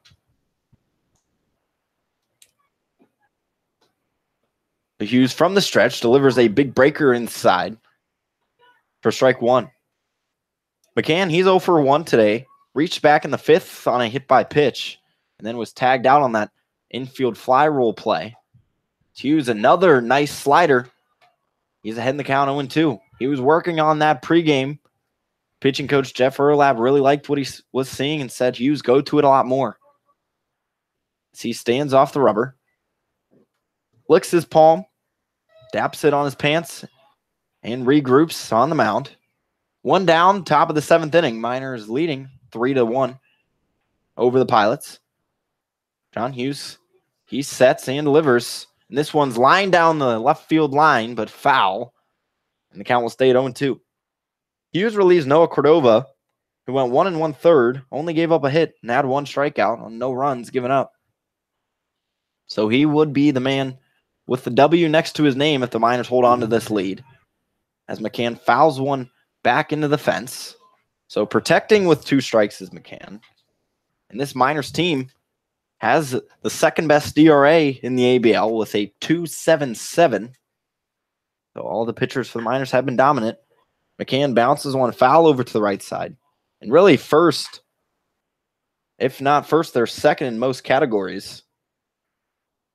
Only opponents batting 194 off the Miners and only giving up 2 hits tonight. And if that hit wasn't a home run, we'd still be scoreless for the Pilots half. But it was. So we sit at 3-1. No balls, 2 strikes. Hughes' pitch gets McCann to swing through. Back-to-back hitters set down on strikes for the Pilots here in the top of the 7th inning. And we have 2 outs.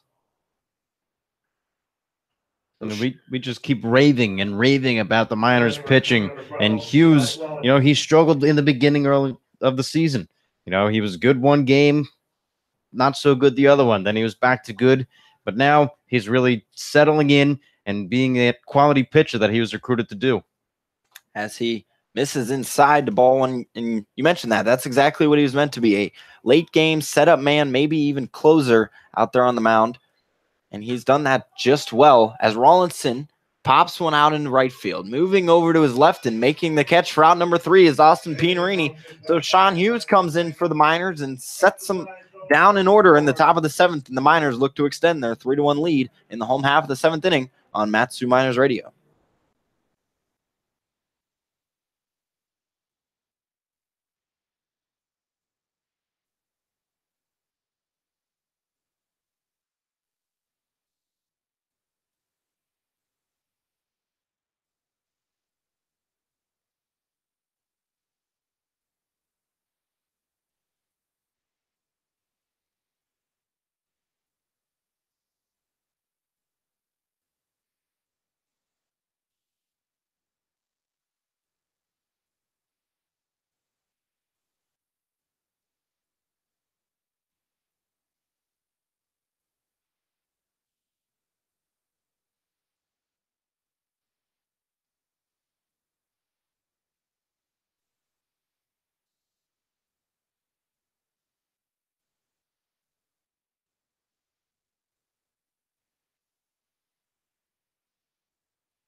We are back here at Herman Brothers Field, and the Miners on top 3-1. They look for their 3rd straight win and would coincidentally be the 3rd straight win against the Pilots as well, as they won 2 on Friday and Saturday night. So, as I mentioned, the Miners on top 3-1. They'll have Merritt, Swift, and Quiggle due up. And the Pilots on a 2-game winning streak for themselves as well, getting 2 wins yesterday in their doubleheader against the Bucks, in which the bats came out to play for the Glacier Pilots with a 7-run differential in both games. Won 7-0 in game 1, 10-3 in game 2. It was really an incredible feat, as this is a battle between the 2nd and 4th place teams once again. The Miners at 9-7, 1 game back of the 11-7 Oilers. Braden Merritt, the left-handed hitting center fielder, stands in to face Anthony Mazzari, and he'll look to drag bunt, down the third base line, coming in, attempting to make the play as Aruda. He just barely gets merit for out number 1. A nice try from Braden Merritt to lay down a bunt, catch third baseman Aruda sleeping, but he was awake and made a nice bare hand play. Really was on the move. That's a tough play from the third baseman, but did it nicely. That brings up Drew Swift. He's 0 for 2 today.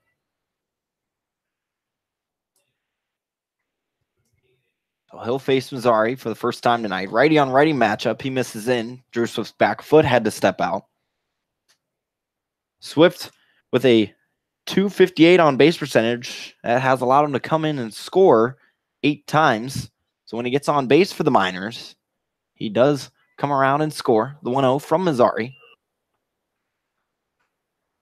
This is high. The count is 2-0. Mazzari, last time he pitched for the Pilots, was back on the 18th. So just over a week ago. As he winds and delivers the 2-0. That's skied in to the right side and out of play for strike 1. Drew Swift out of Arizona State. Started a lot of games as a freshman. That Arizona State squad this past spring was really a young one. A lot of freshman starters. So the 2-1 miss is low and away. Drew Swift has worked into a hitter's count against Anthony Mazzari. And it's almost the opposite pitching-wise for the Pilots. They have a 4.02 ERA, which is last in the ABL. And batters are hitting .241 off the Pilot pitchers. Mazzari winds and delivers a 3-1. Nice bender that drops in the zone for strike 2. We're full with 1 out in the bottom of the 7th inning. Haven't seen a run since the 3rd inning. Miners would like to change that as they lead 3-1. So the full count pitch is lined right into right center field. That's going to get in between Rollinson and Foscolina. Swift is on his horse and diving into second safely. The 1-out double from Drew Swift. That is now the 3rd 1-out double on the day for the Miners. So they're doing a great job of not worrying what happened to the leadoff man, stepping in the box and driving him out into the gaps. Well, and that wasn't a deep, fly ball into the gap. That was a kind of shallow one, but Swift had the speed. He knew right out of the box that he wanted to go for 2 after he saw how far he hit it. And it was great hustle from Swift. By the time they had actually fielded it, he was already standing on second. So the 3rd double on the season for Drew Swift. Miners now with a runner in scoring position with only 1 down. Kona Quiggle stands up to the dish and looks at a strike on the lower half of the plate. So Swift now, as I just mentioned, 3 doubles. And Connor's right. A lot of these doubles are just going into the gaps for the Miners and allowing their guys to get to second very easily. As Mazzari's pitch misses low, but nice block by Presno. So now the hit total given up by the Pilots is up to 129 coming into tonight. They were 4th in the league hits given up, as in giving up the 2nd most. So Mazzari will work out of the stretch. He misses low and away for ball 2. So the back-to-back innings, Mazzari's had to work out of the stretch. Now the Miners have had a man aboard in 6 out of 7 innings. It's a really nice hitting display tonight. From Mazzari, it's 2-1 pitch. It's swung and missed by Quiggle. Counts now tied up at 2 with 1 out here in the bottom of the 7th. The Miners lead the Pilots 3-1.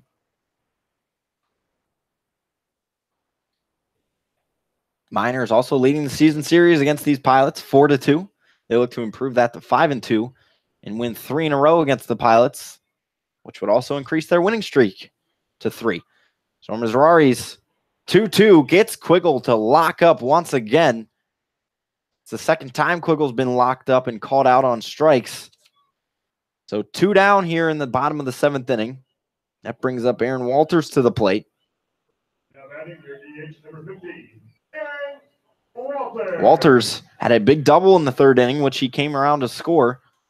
Saw one that he liked and turned on it and scorched it. He flew out in his last at-bat, still runner in scoring position for the Miners. Mizrahi looks at Swift, who gets a good jump on his way to third. Presno won't even bother to try to throw. And Drew Swift now, his 9th stolen base of the season.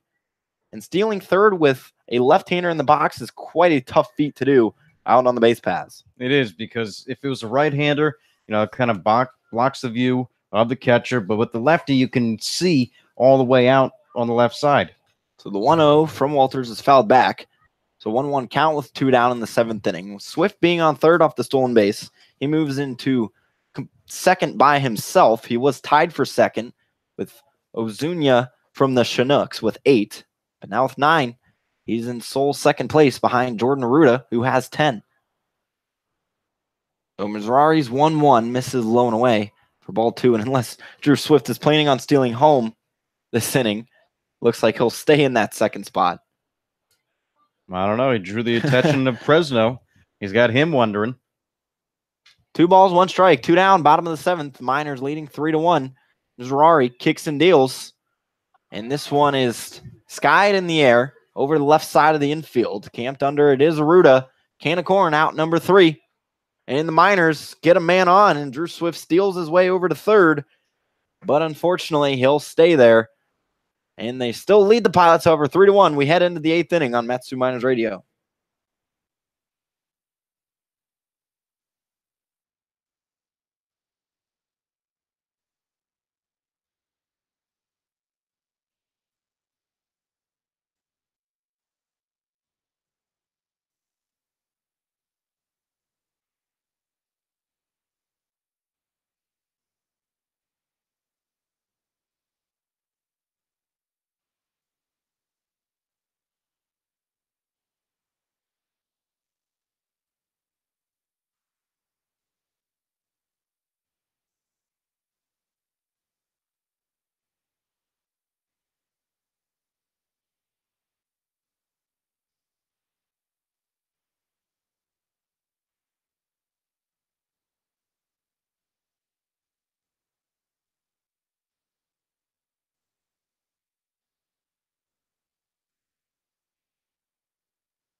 Welcome back into Herman Brothers Field here in Palmer, Alaska. We'll see the bottom 3 hitters for the Pilots due up, and they'll face Sean Hughes, who's on for his 2nd inning of relief.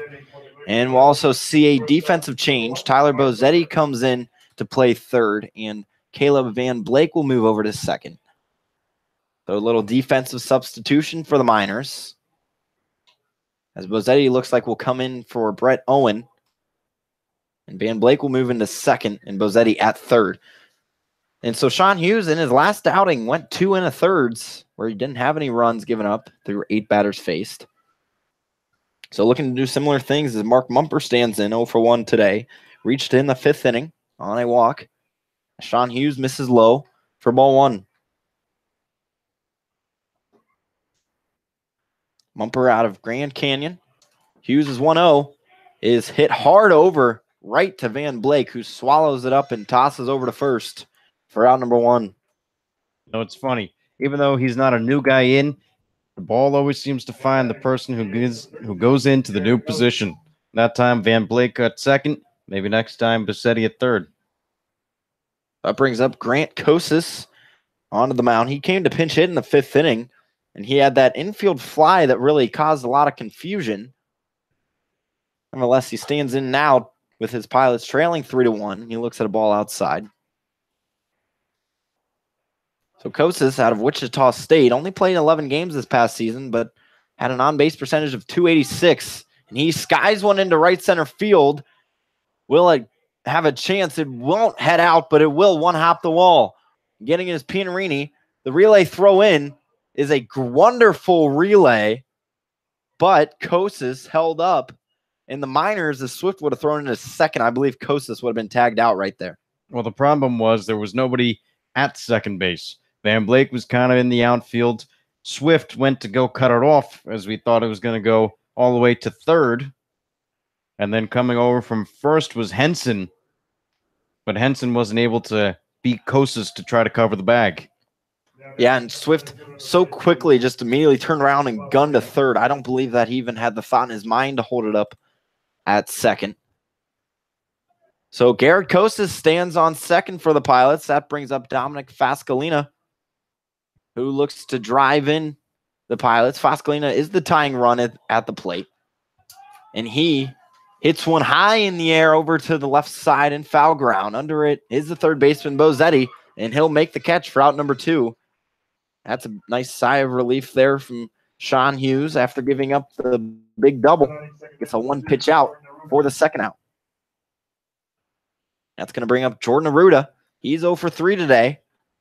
Last time he faced the Miners, he had an 0 for as well, and that was actually the first time this year that he had not reached base. So he hasn't reached base yet tonight, and Sean Hughes would look to keep that streak going. So standing on second is Garrett Kostas. Arruda in at the plate, the left-handed hitter, is the tying run as they trail the Miners 3-1 here in the top of the 8th inning. Sean Hughes misses low. The count is at 1-0. Pascalina, as we mentioned, the only man ahead of the Miners shortstop Drew Swift in the stolen base department with 10. Sean Hughes, long look at second, now motions to the plate. He misses well away, but the throw down from Avitia just missed him. And I believe that may have been a called play because Avitia set up well outside, and Drew Swift was already moving into second when the pitch was thrown. So a will out of that whole mess will go down as a ball. So 2-0 count with 2 down. Hughes kicks and delivers. He misses outside with the fastball. Counts moved to 3-0. So Hughes standing in, looking to try to deliver a strike into Arruda to get back into this count. Long look at second. His pitch is grounded straight back to him. Hughes will grab it, take a nice jog over to first, and then underhand to Spencer Henson for out number 3. So the Pilots get a big double to get a runner in scoring position, but that's all they'll do. Sean Hughes, another scoreless inning of work. We head into the bottom of the 8th inning. Miners on top of the Pilots, 3-1.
Miners lead the Pilots 3-1 as they bring back out the bats, and they'll see a new man on the mound in right-hander Johnny Mazzarios. Mazzarios has appeared in now 5 games for the Pilots, and in the 4 games prior has a ERA of 11.25, a record of 0-1, has struck out 8, allowed 5 walks, and given up 3 hits. His last appearance was against the Miners on Saturday night, where he went 1 inning of work, gave up a run, which was earned, and had 2 strikeouts and 5 batters faced.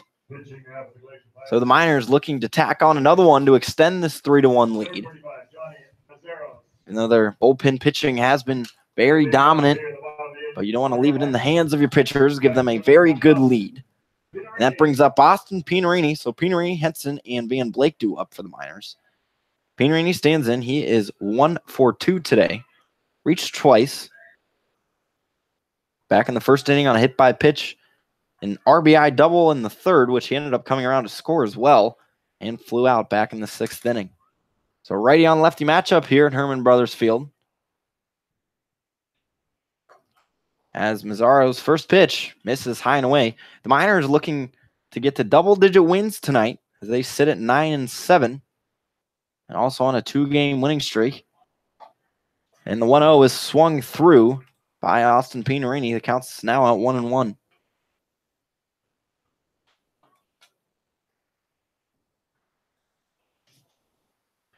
So the 1-1 from Mazzarios. Misses inside, 2-1. Mazzarios is an Anchorage, Alaska native.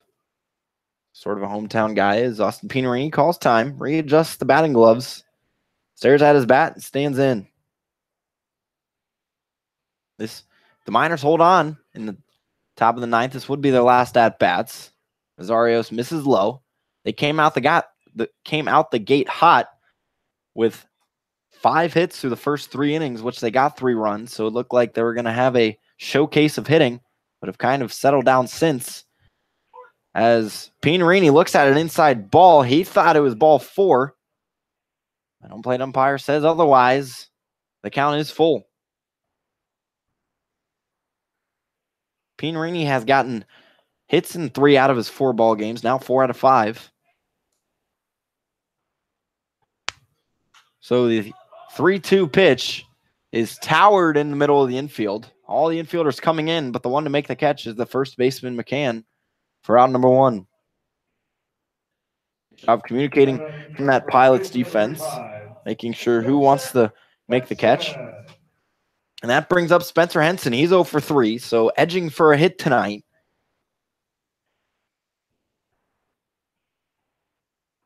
So righty on righty matchup between Mazzarios and Henson. Mazzarios this season hasn't gone longer than an inning of work. And his first appearance is actually when he took the loss to the Chinooks, as his first pitch is a breaker that misses outside. 1-0. Many fans still in attendance here at Palmer. Not the greatest night for baseball. Spencer Henson swings through a fastball 1-1. But however, the rain has seemed to stop a little bit. And just the chilliness, not a lot of sunshine, but the Miners on top, 3-1. That has to keep them happy.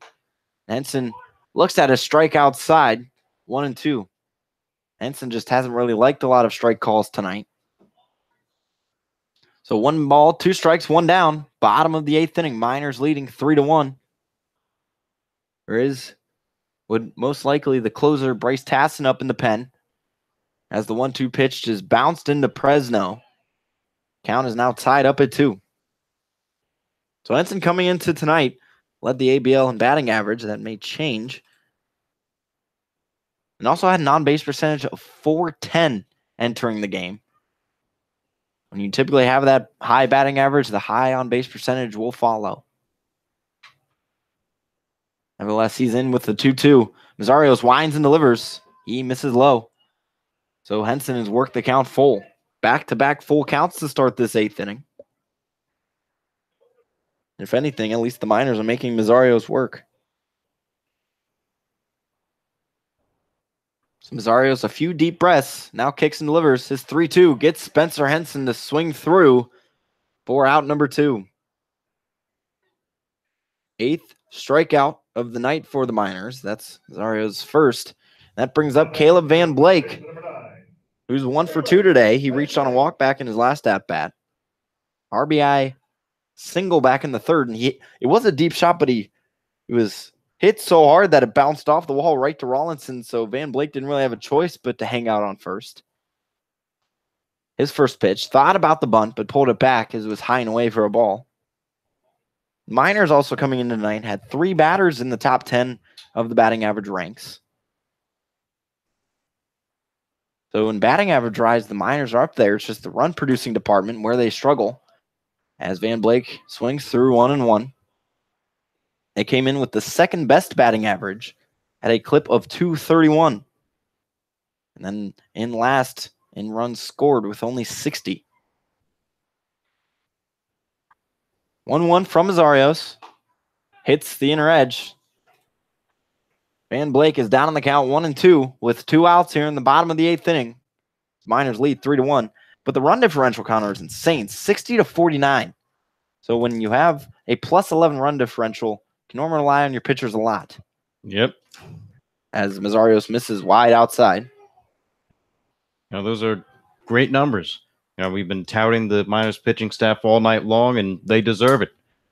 As for now, anything can change. But so far, they've been pretty good. It really is good as the 2-2 from Mazarios misses well inside. Van Blake had to hop out of it. Almost hit Van Blake. That would have been his 3rd hit by pitch of the season. So once again, for the 3rd straight batter, we see a full count. This time it has 2 outs. Nobody on. Mazarios payoff pitch. Misses high. Van Blake will draw his 2nd walk of the contest. Only 2nd walk issued by the Pilots. And now in total, that is 69 walks issued. They were tied for 3rd. So middle of the pack. They stay around there for walks given up. So not an awful clip. Not great either. Just kind of average. And that brings up the right-hand hitting catcher, David Vitia. 0 for 1 tonight. He's also reached twice on a double, which he came around to score the Miners' first run, and a hit by pitch. He looks at a ball outside 1-0. And Vitia brings good mojo when he gets a hit. So currently, Miners are 4-1 when a Vitia gets a hit. So they look to improve a few stats tonight. 1-0 from Mazarios. Misses high and in. 2-0. So Mazarios, 5 straight that have not found the zone. He looks to bring back his command as he toes the rubber from the stretch. Van Blake with the lead on first. He'll take a peek at him. His pitch misses high. That's 6 now. Count at 6 for Mazarios that haven't hit the zone. So Vitia will grab some dirt, rub it amongst his hands, and now staying with the 3-0. I'd imagine he does not have the green light. The pitch, he looks at it, and that's a ball. So off 7 straight balls thrown, that has accumulated to 2 walks. Van Blake had a ball before Mazarios threw 3 in a row to him. So the Miners have 2 on with 2 out. That brings up Tyler Bozzetti for the first time tonight. He came in a defensive substitution for Brett Owen.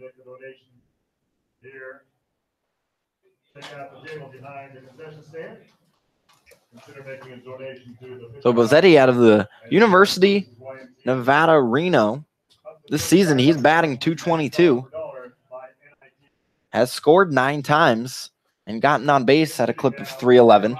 Almost .1 higher than his batting average. So doing a nice job.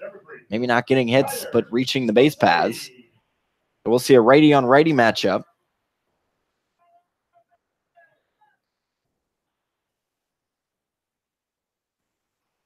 So the first pitch into Bozzetti misses high. Rather, it's a balk. It's a balk, so the Miners now have 2 runners in scoring position with 2 outs. Van Blake on third and Vitia on second. This is a great opportunity for Tyler Bozzetti to extend the Miners' lead.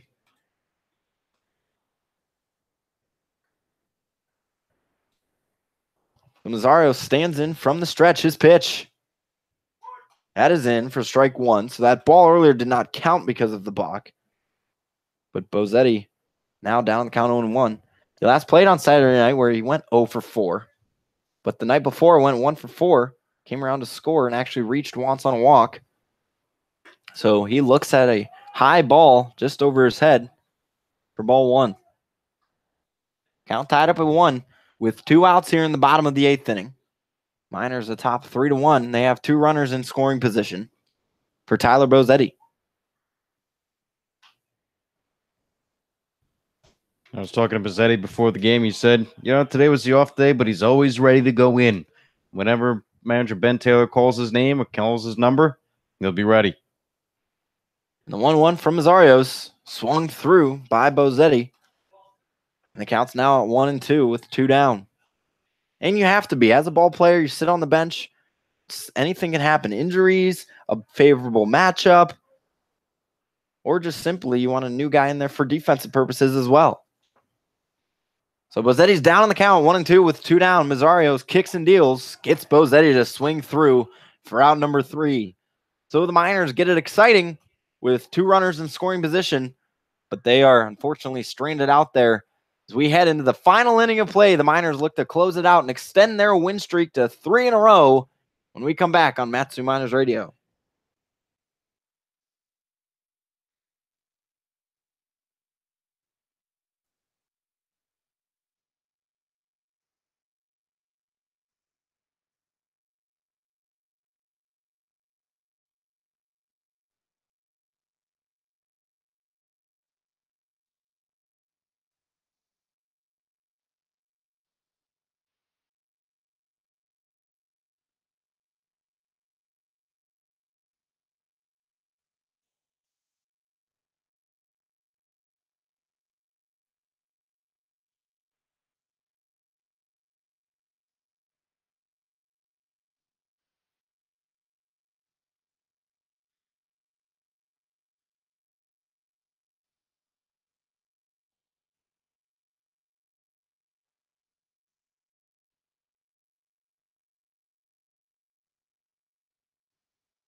The Pilots are down to their final 3 outs as they trail the Miners 3-1, and they'll have to find a way to get those 2 runs against the Miners closer, Bryce Tassin, who comes into this game with 7 appearances under his belt already, has 2 saves. He looks to add 1 more to that through 8 innings pitched and has 12 strikeouts.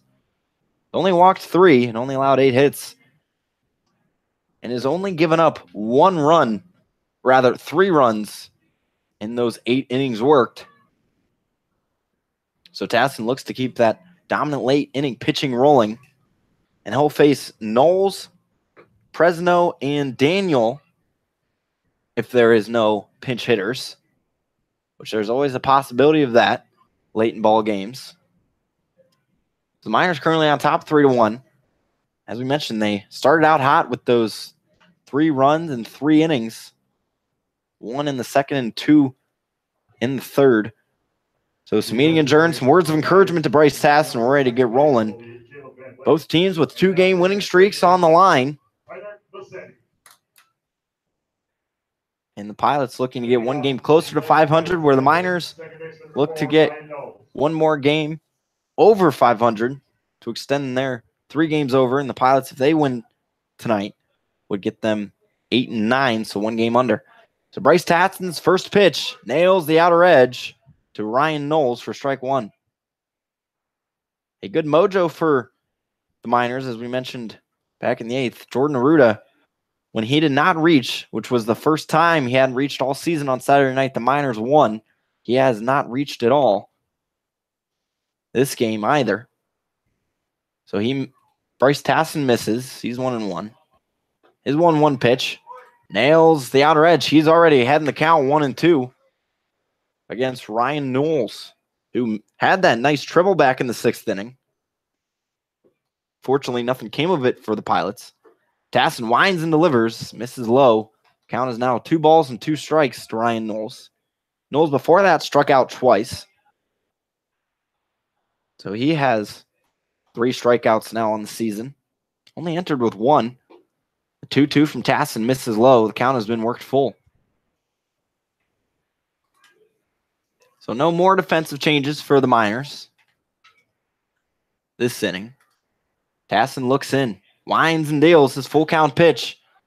It is popped high over to the left side. Koenig-Quiggle thought about chasing it, but then realized it was heading out of play. So we'll stay at full. Tassin out of southeastern Louisiana and also hails from Walker, Louisiana. One of the veteran guys on this team, delivering his wisdom. So his 3-2 is sent on a rope into center field, but backing up and making the grab is the birthday boy, Braden Merritt. The first out of this 9th inning. So down to 2 more are the Pilots. They trail 3-1. Zach Presno stands in. He's 0 for 3 today. And the Pilots only 3 hits. So I'm going to see a lot of offers on this team. As Presno stands in from the right side, doing the catching duties all night out of Fresno State. He dribbles one foul to the left side. He's now down on the count 0-1. Fresno coming into tonight with a .433 on-base percentage. Well over his batting average. It's Tassin's 0-1. Beautiful breaking pitch to send the count to 0-2. So Tassin, once again, back-to-back hitters he's gotten ahead on. He winds and delivers his 0-2. Nice pitch from Tassin that had Presno fooled. He was swinging out of his shoes, and the Pilots are now down to their final out of the ball game. Last time we saw Tassin ran into a little trouble, but then got 3 strikeouts right in a row. No trouble for him this time. Looking good so far. Well, he said he didn't get enough warm-up pitches in that last outing, as his first pitch to Daniels nails the outer edge. Said he only got 5 pitches as opposed to 8. He said, simply there was some happenings, and then said, "You ready to roll?" Tassin didn't really have a choice. So he misses low, counts tied at 1. So with a full warm-up, Tassin obviously showing he's going to be a lot better with a proper warm-up. The 1-1 to Daniel. The Pilots' only lone run swings through, and they're down to their final strike as Daniel hit that solo shot back in the 2nd inning. One of 3 Pilots hits and the only Pilots run. So the 1-2 count, 2 down, bottom of the 9th inning. Tassin's pitch just misses outside.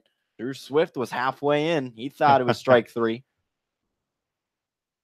Gotta love the emotion out of this defense for the Miners. Nevertheless, the count's at 2-2. Tassin's pitch has Daniel swinging. That's out into right center field. That is lifted high and off the wall. So the Pilots will stay alive for at least one more hitter as Daniel strolls into second with the 2-out double. And I tell you what, Daniel's just had his way with the Miners. Another multi-hit game when he faces the Miners.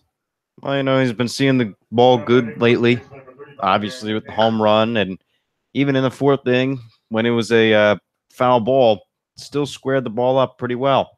It was going to be a home run if it was fair. It was foul. So he's been having a nice couple days. It really has been squaring up a lot of pitches tonight as he now stands on second. So that brings the tying run to the plate and Aaron McCann. And we'll see a quick mound meeting from pitching coach Jeff Erlab. With this break, we'd like to thank the official sponsor, the Mat-Su Miners Internet Broadcast, the Napa Auto Parts of Alaska, and owner Jim Ruda. Enter into any one of your locally owned and operated Napa Auto Parts of Alaska and ask about the Mat-Su Miners jersey giveaway. So the meeting has adjourned. Pilots runner on second. They trail 3-1 in the bottom of the 9th inning. There is 2 outs, however. As Bryce Tassin, he's been in these sticky situations before, and more often than not, done a great job of working out of them. So he toes the rubber, has that Craig Kimbrell approach from the stretch with the one arm dangling. So he comes set from the waist. His first pitch into McCann is towered high into that night sky, and camped under it is the birthday boy to finish it out for the Miners. And they have now won 3 in a row as they defeat the Pilots 3-1 here at home at Herman Brothers Field. Again, another great pitching performance for the Miners. The bats came alive early, kind of faded a bit late, but 3 runs was enough to get the job done today. And it really was. So Ian Churchill, unfortunately, was in line for the win, but was pulled before he had a chance to do so. So Noah Cordova is going to be your winning pitcher on record. Joe Fitka will take the loss for the Pilots. And in making the save, once again, Bryce Tassin, his 3rd save now on the season. So he does a great job coming in for relief for the Miners here at home. And the Miners now have won 3 in a row. They improved their record to 10-7, and the Pilots vice versa, dropped to 10-7. The Miners now 4-5 on the road, or at home, and the Pilots dropped to 2-3 on the road this season. So the Miners with a nice 3-1 win. And we will have our post-game show after the ball game with head coach interview with Ben Taylor and our Mat-Su Miner player of the game. So once again, your final score here from Herman Brothers Field in Palmer, Alaska is 3-1, Miners on top. For Connor Mills, this is Brad Walker, and as always, it's been a pleasure.